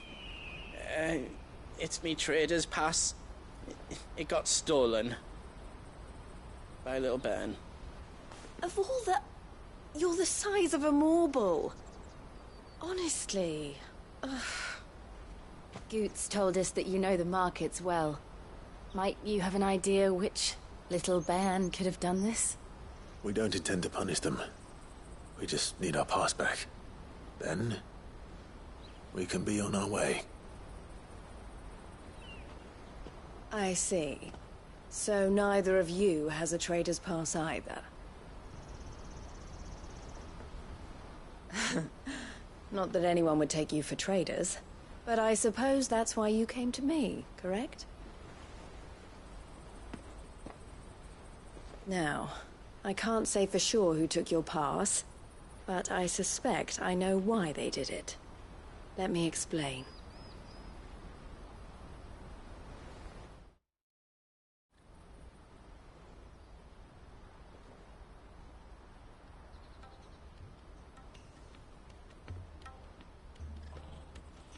Ever since the Fist marched on the Dominion, the Republic has been clamping down on any commerce that might aid the Empire more than it does us. Which means traders' passes have gone from being merely a way of easing one's progress to being essential if one wishes to cross the border at all. And with demand outstripping supply, they've become a precious commodity, leading some to seek to acquire them by less than legitimate means. So the children are stealing passes to sell on the black market? Yes, and no. Passes are inscribed with the names of their owners, and yet none of the victims' names have appeared on the register of those passing through the checkpoint. Which means? That someone is doctoring the stolen passes. The same someone who is encouraging the children to steal them. And the same someone who has Goots' pass, no doubt. Whoever they are, they're ruining the livelihoods of honest merchants, which is why we've decided to take a stand. Will you stand with us? You want to get your pass back, and we want to ensure that no more are stolen. Catch whoever's behind it all, and two birds shall be slain with a single stone. Is there any other way of getting to the Crystalline Dominion, Goots? They won't let you in if you're not with the caravan. It's that, I don't know, try swimming across the strait. But the guards will definitely spot you if you try and do that. Like, we don't want to get spotted, right? So either we find the people who took the pass, or give up all hope of entering the Dominion. All right. We'll help. Thank you kindly. But I don't know your name. Eloise at your service. Clive. A pleasure doing business with you, Clive.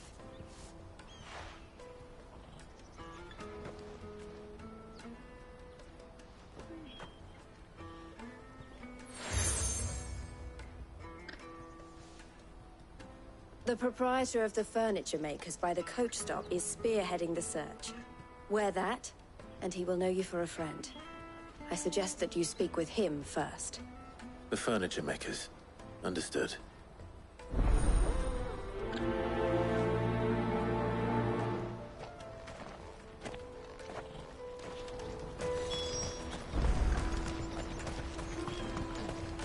Out of my sight, wretch! I've no use for a brand.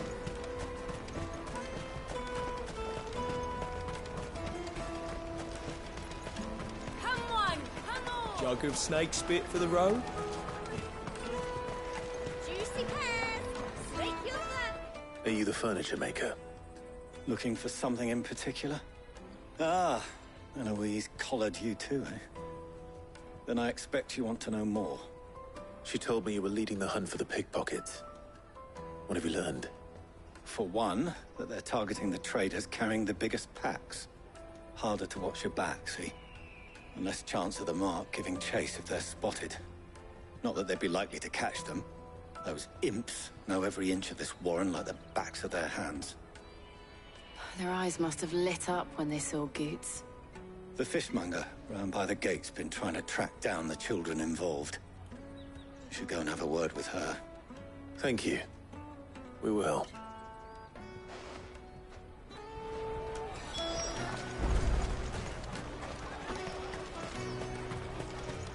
You won't find anything of this quality in Twinside. You should come with me to the Dominion. Fish for sale! Fresh sorted and smoked!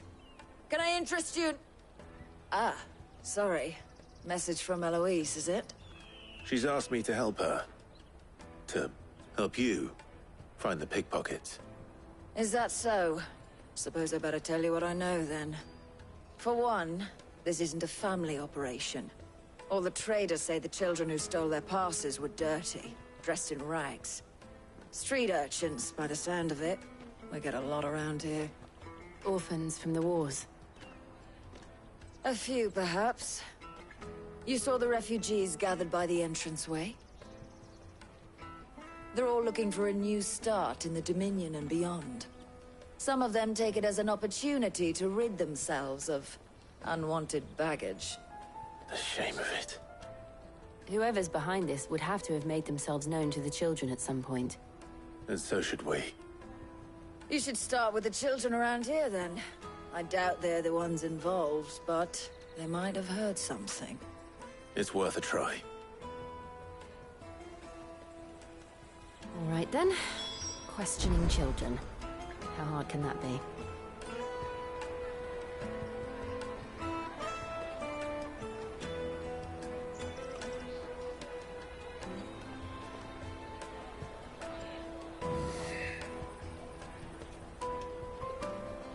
The little scamps you'll see running around here might be naughty, but I don't see any of them being Still, I might have heard. You won't find anything of this quality in Twinside. Come, taste my peaches! They're sweet as nectar! Excuse me. Do you mind if I ask you something? Can't stop you. I was just wondering if anyone has asked you to do anything out of the ordinary recently. Anything you grown-ups ever ask us to do is shut up and go away. So guess what I'm about to tell you to do? Sorry. I'll leave you alone.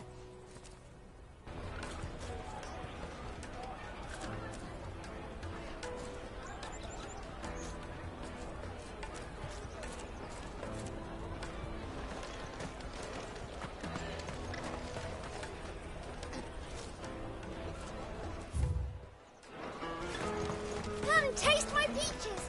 They're sweet. I'll take the large one.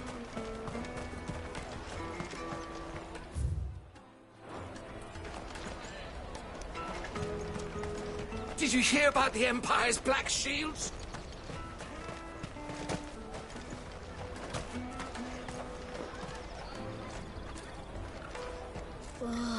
just leave me alone.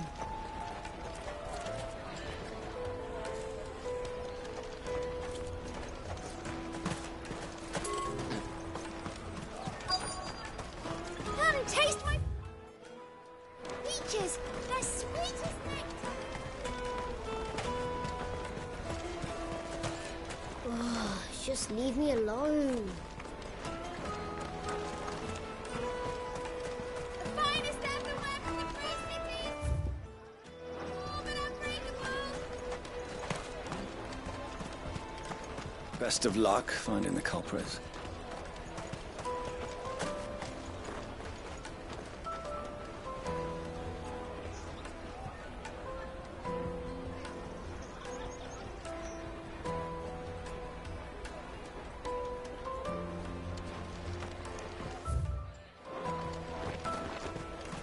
You won't find anything of this quality in Twinside.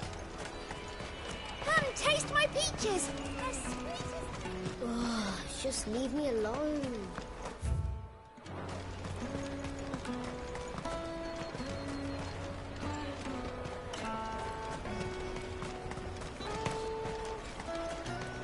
Oh, just leave me alone.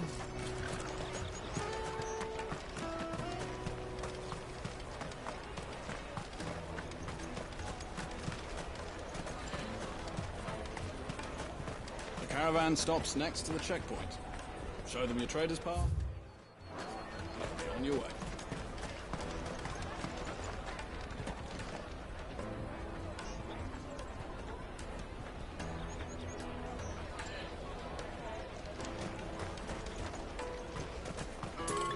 Come one, come all!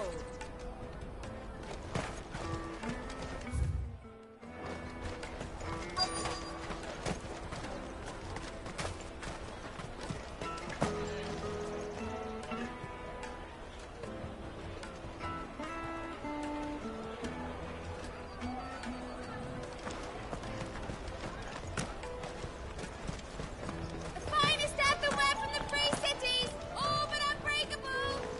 I'll take the large one. An excellent choice, my lord.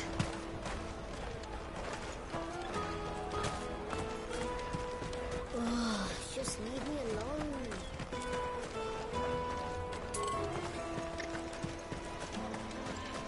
Remember The when Empire's your Arthur enemy, came not here us. with traders from the Empire?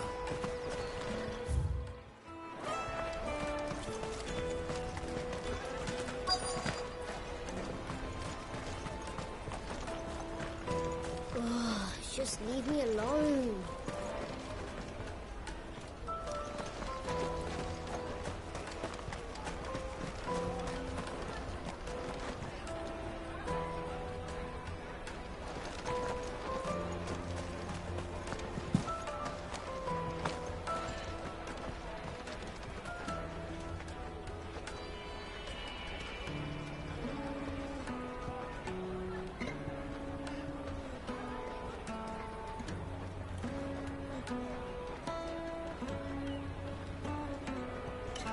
The caravan stops next to the checkpoint.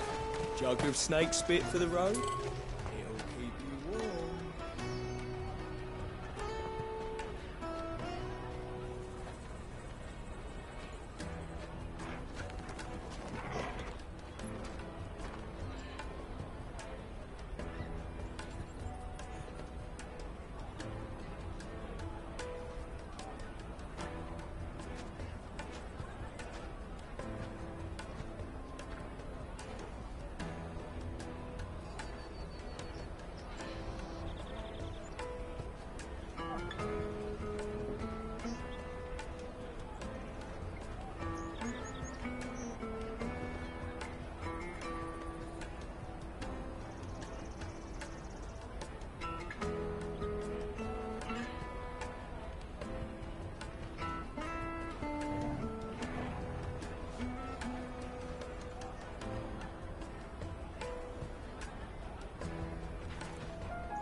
Jug of snake spit for the road?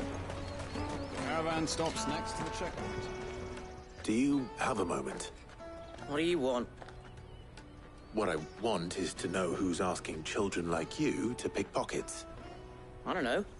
Nobody's asked me. What's picking pockets? Do you get paid for it? No, you get in trouble for it. So if they come calling, you know what to tell them.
I picked a hole in my pocket once. Was that bad too? Jug of snake spit for the road?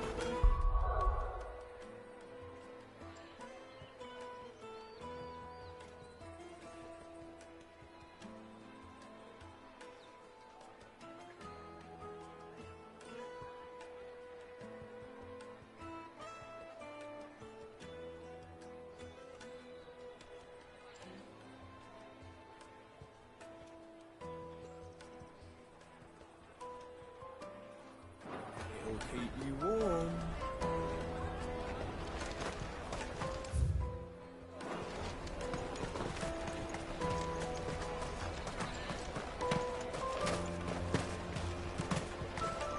You won't find anything of this quality in Twinside. You should come with me. The little scamps you'll see running around here might be naughty. Remember when half the people come... Let us through!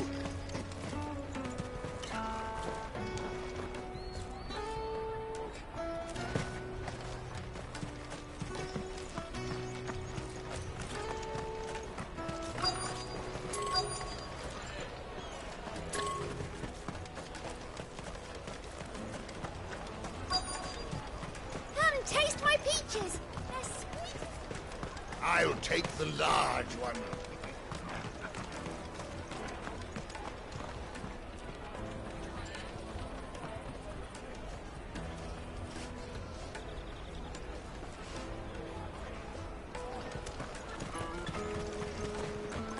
The finest earthenware from the Free Cities. All but unbreakable.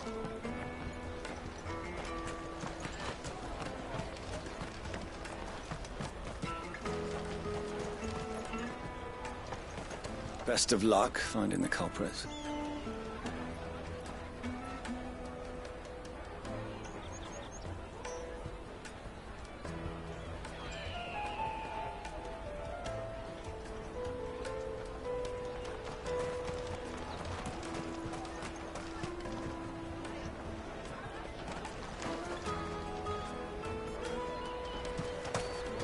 You won't find anything of this quality in Twinside. You should come with me. The little scamps you'll see running around here might be naughty, but I don't see any of them. Still, they might have heard something. Can't hurt to ask. Come and taste my peaches. They're sweet as nectar.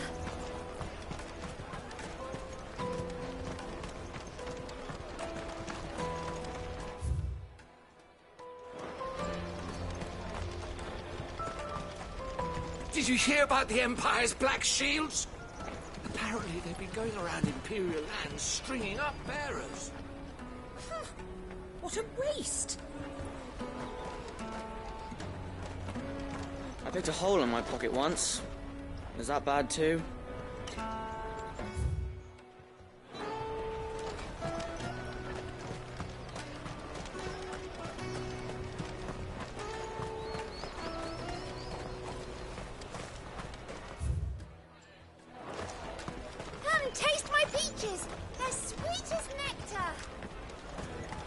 You won't find anything of this quality in Twinside.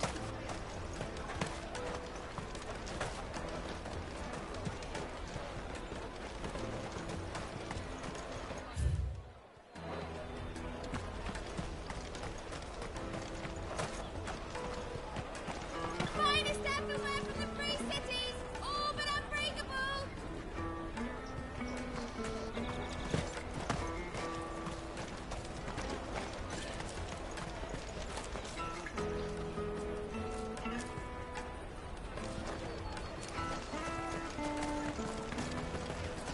Come taste my peaches. They're sweet as nectar.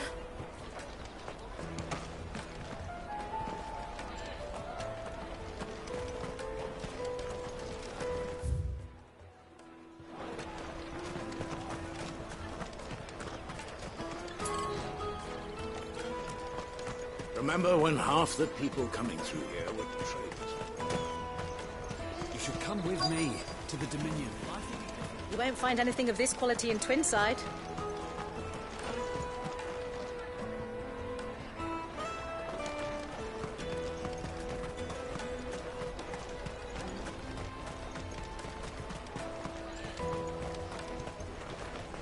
Finest everywhere from I'll the free take the cities, large all one. but unbreakable. An excellent choice, my lord.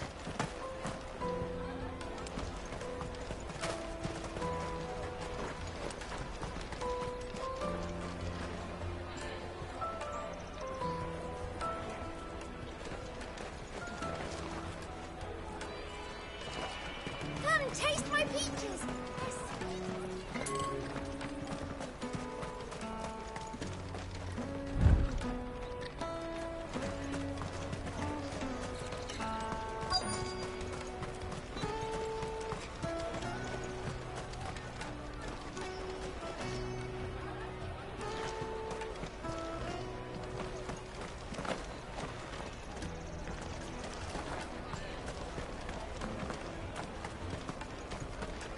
Did you hear about the Empire's Black Shields? Apparently they've been...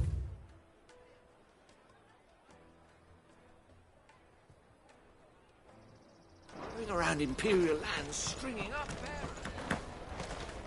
Best of luck finding the culprits.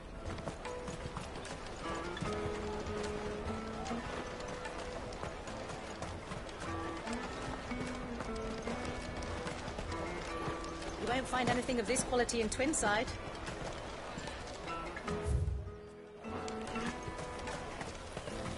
You should come with me to the Dominion. The little scamps you'll see running around here might be naughty. But I don't see anything. Go and bother someone else, will you? The Empire's your enemy, not us.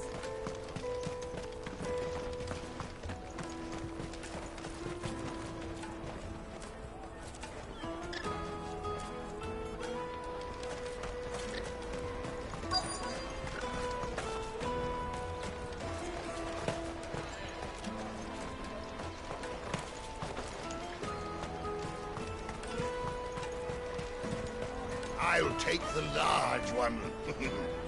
An excellent choice, my lord. Finest everywhere from the free cities, all but unbreakable.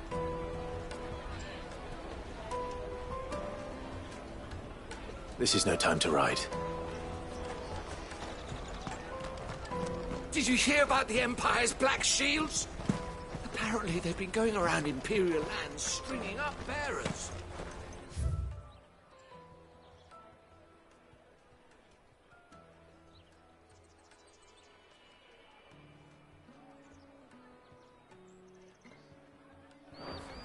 What a beast! The caravan stops next to the checkpoint. Show them your trader's pass.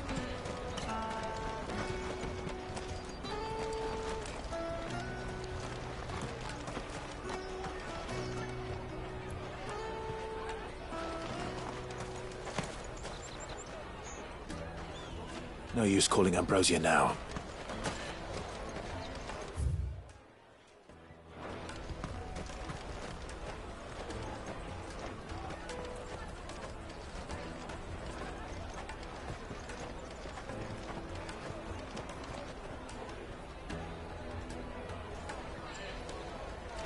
The finest earthenware from the free cities, all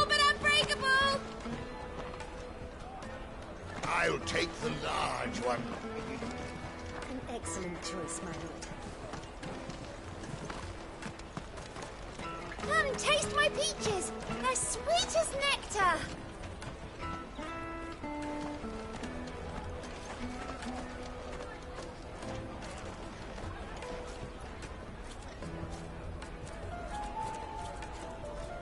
Oh, just leave me alone.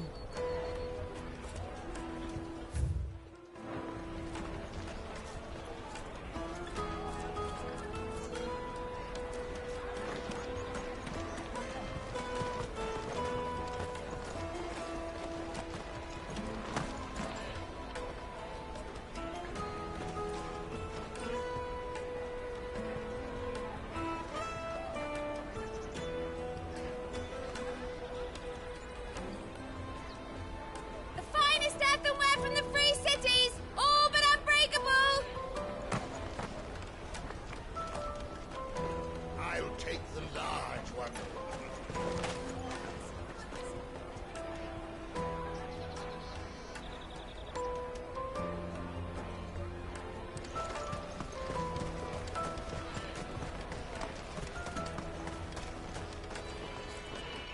Oh, just leave me alone.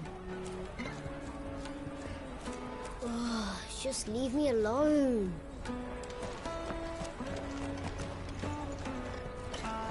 Oh, just leave me alone.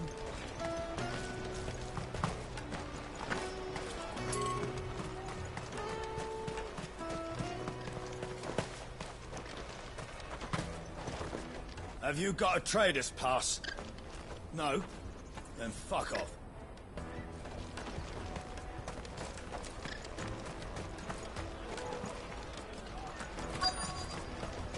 Come and taste my peaches! They're sweet. The finest earthenware from the Free Cities!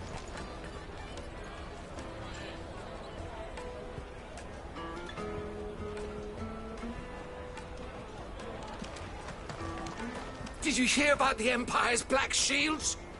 Apparently they've been going around Imperial lands stringing up bearers. I picked a hole in my pocket once. Is that bad too? I picked a hole in my pocket once. Is that bad too? The caravan stops next to the checkpoint. Show them your trader's pass, you'll be on your way. Jug of snake spit for the road? Excuse me? What do you want? I don't have any money.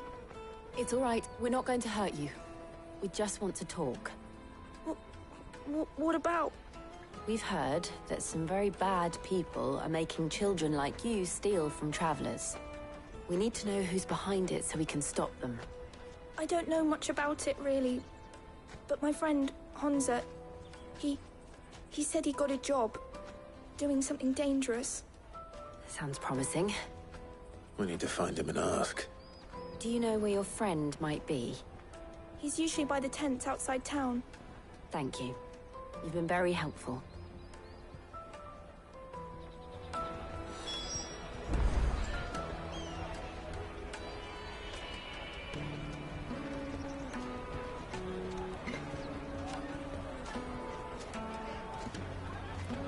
Jug of snake spit for the road? It'll keep you warm.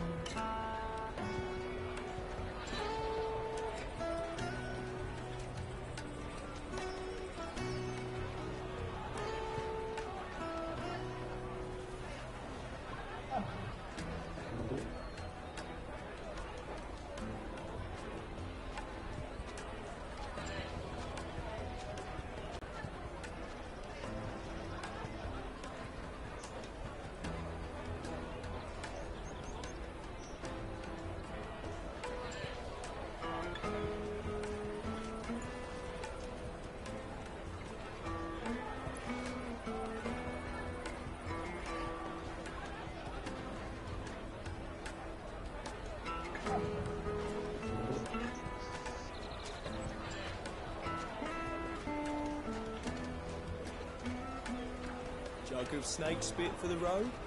It'll keep you warm.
Jug of snake spit for the road? It'll keep you warm.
Jug of snake spit for the road?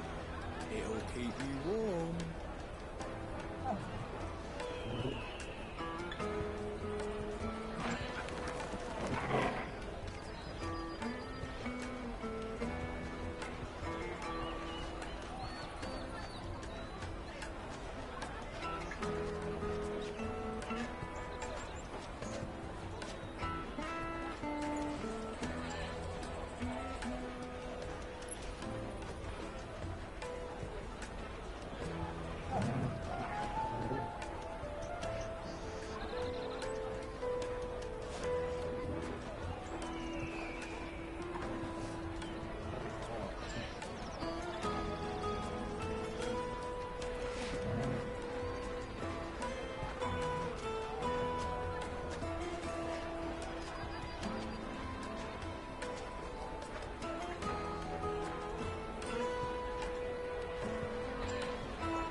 Jug of snake spit for the road? It'll keep you warm.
of snake spit for the road?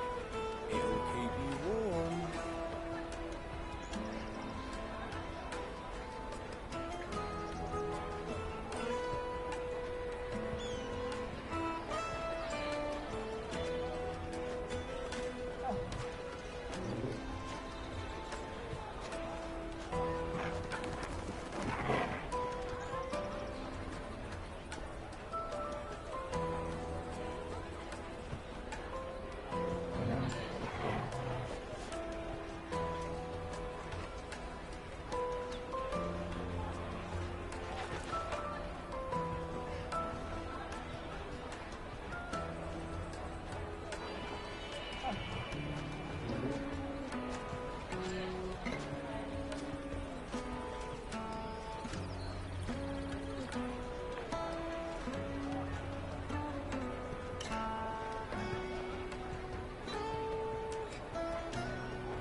Jug of snake spit for the road?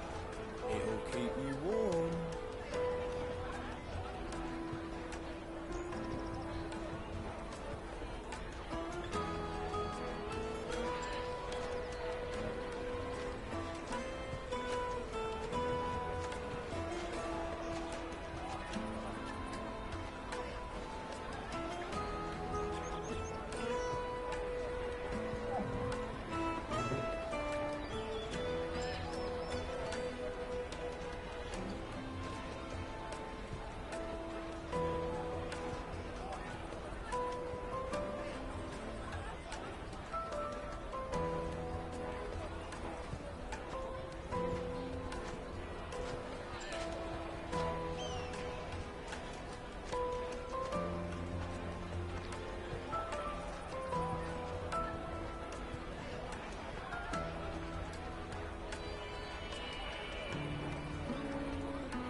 Jug of snake spit for the road? It'll keep you warm.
Jug of snake spit for the road? It'll keep you warm.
Jug of snake spit for the road?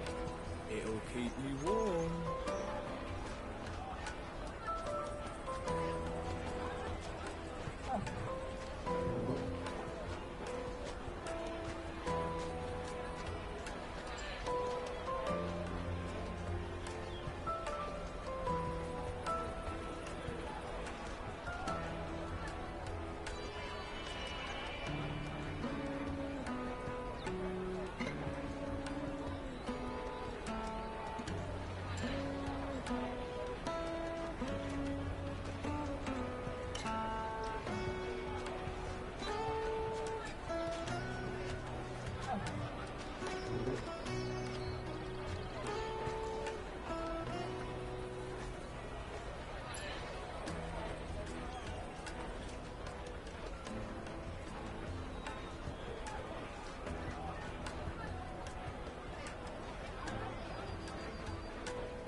Jug of snake spit for the road?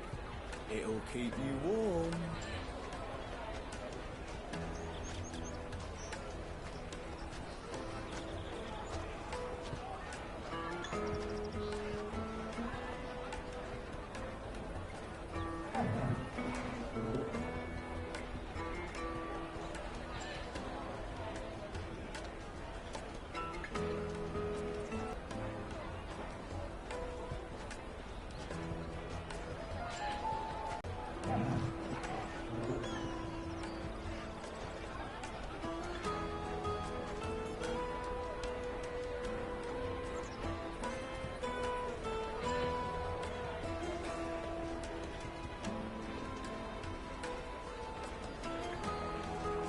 Jug of snake spit for the road? It'll keep you warm.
Jug of snake spit for the road? It'll keep you warm.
Jug of snake spit for the road? It'll keep you warm.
Jug of snake spit for the road?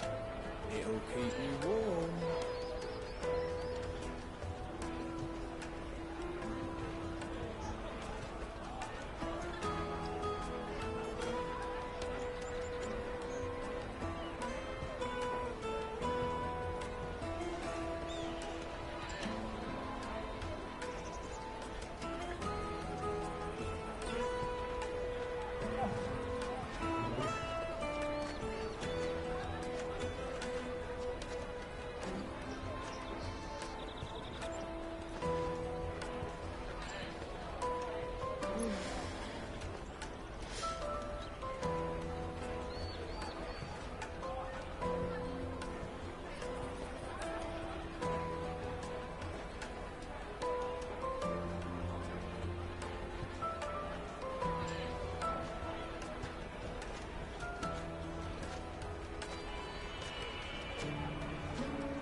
Jug of snake spit for the road?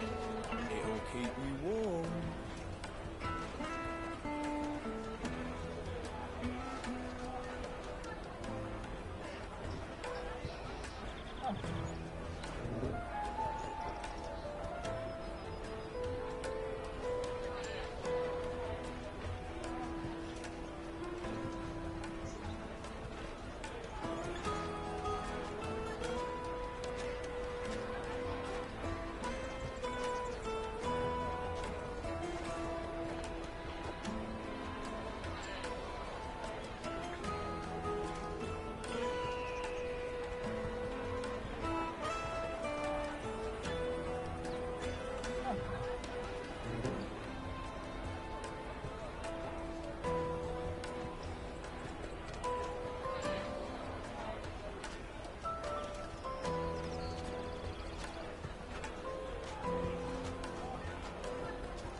Jug of snake spit for the road?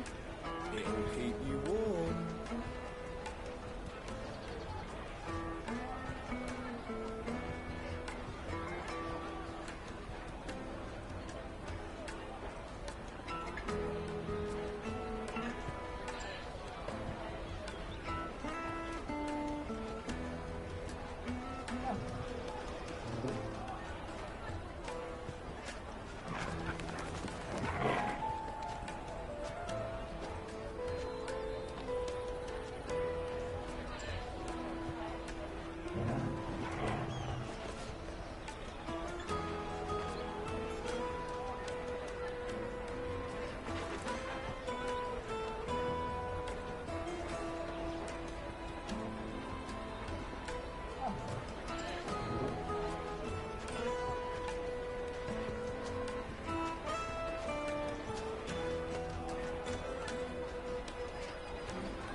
Jug of snake spit for the road?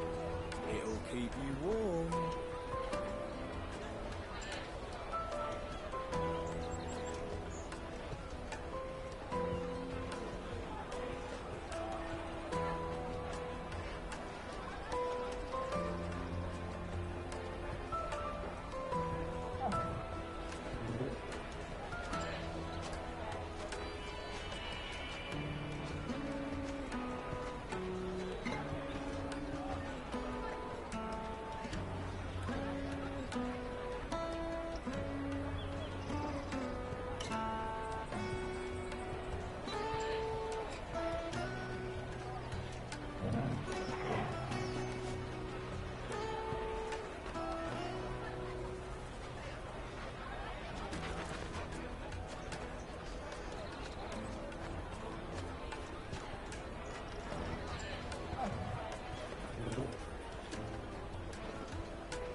Jug of snake spit for the road? It'll keep you warm.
Jug of snake spit for the road?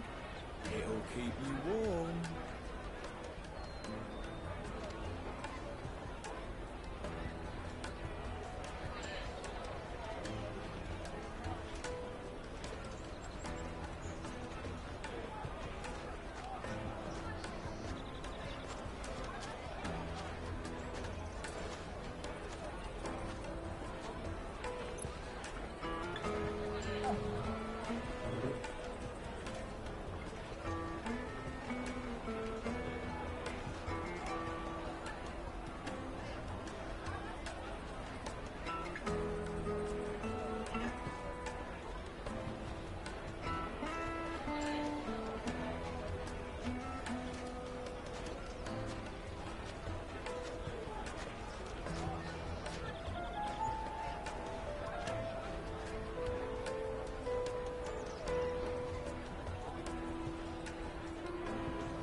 Jug of snake spit for the road?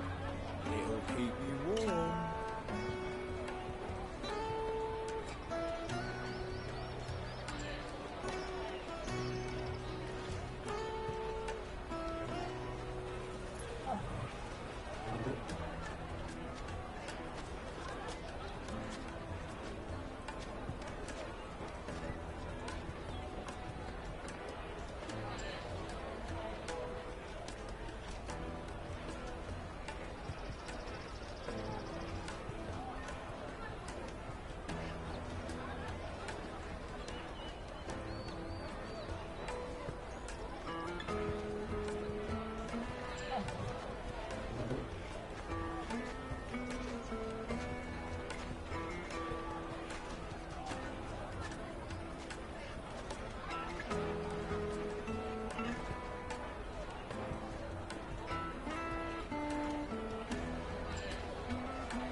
Jug of snake spit for the road? It'll keep you warm.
Jug of snake spit for the road? It'll keep you warm.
Jug of snake spit for the road?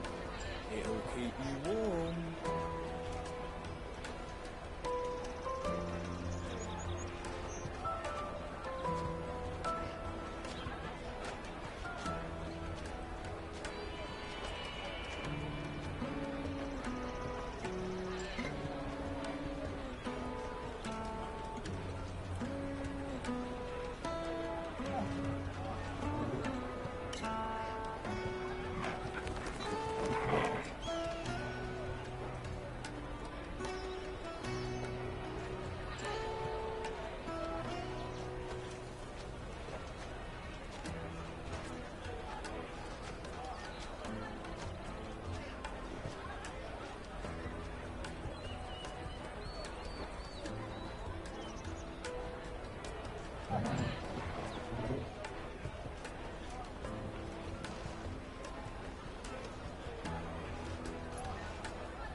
Jug of snake spit for the road?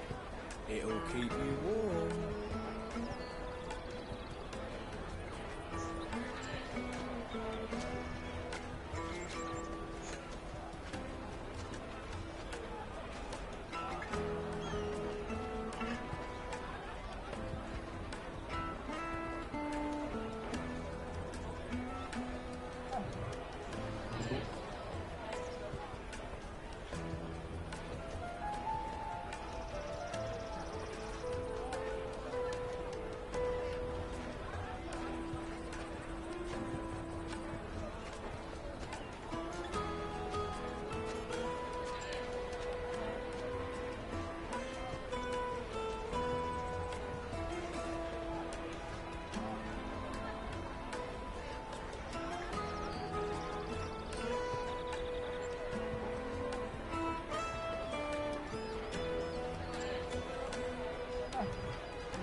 Jug of snake spit for the road?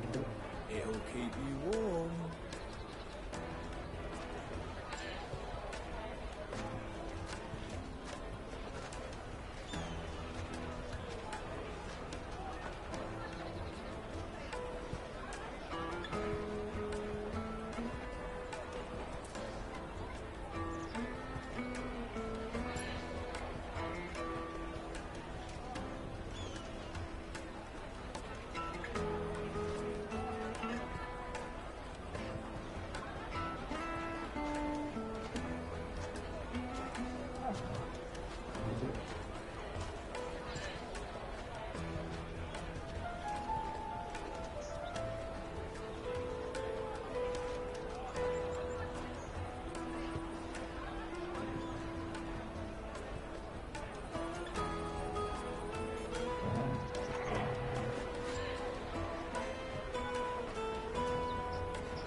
Jug of snake spit for the road?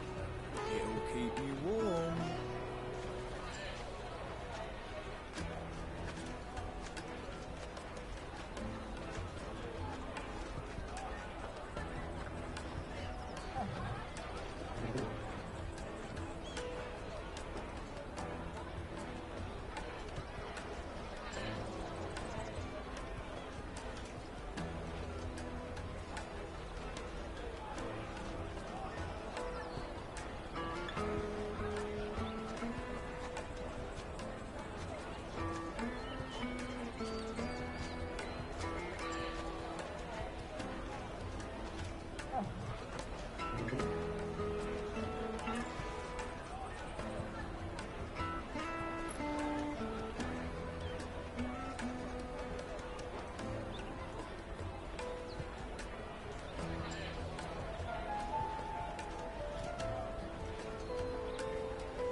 Jug of snake spit for the road?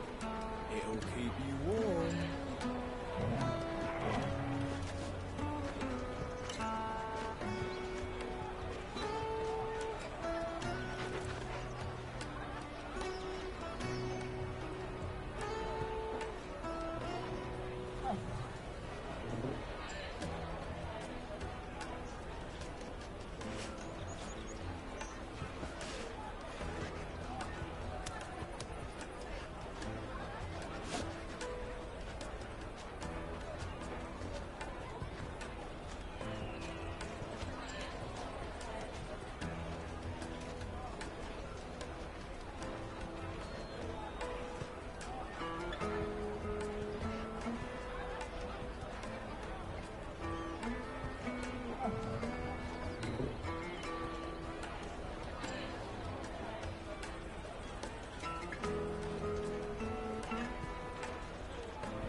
Jug of snake spit for the road? It'll keep you warm.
Jug of snake spit for the road? It'll keep you warm.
Jug of snake spit for the road?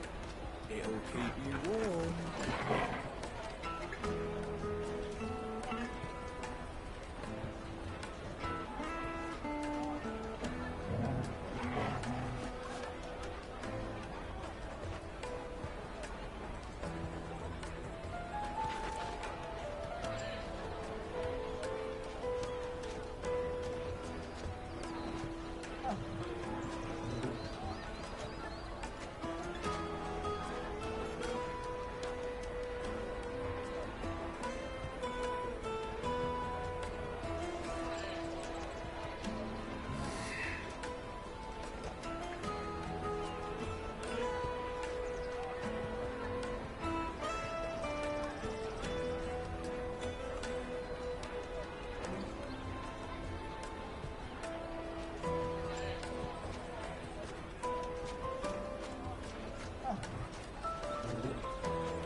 Jug of snake spit for the road?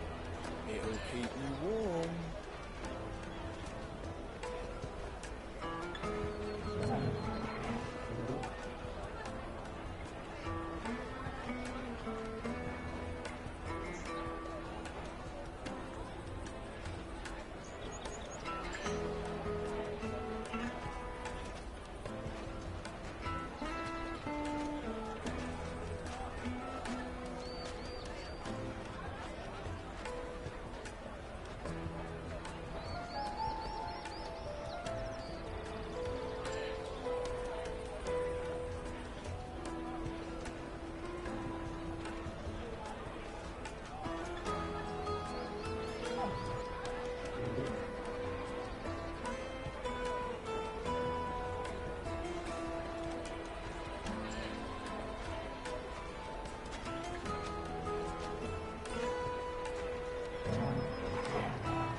Jug of snake spit for the road?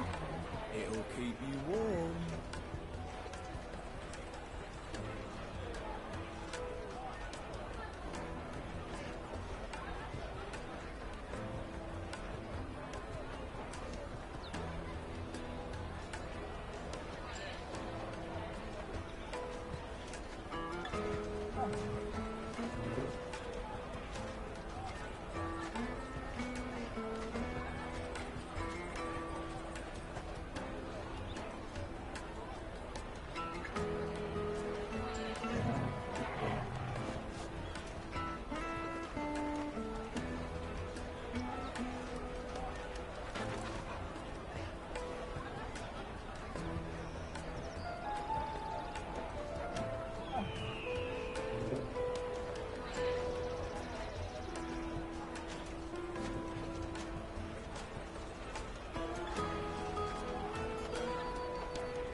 Jug of snake spit for the road? It'll keep you warm.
Jug of snake spit for the road? It'll keep you warm.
Jug of snake spit for the road?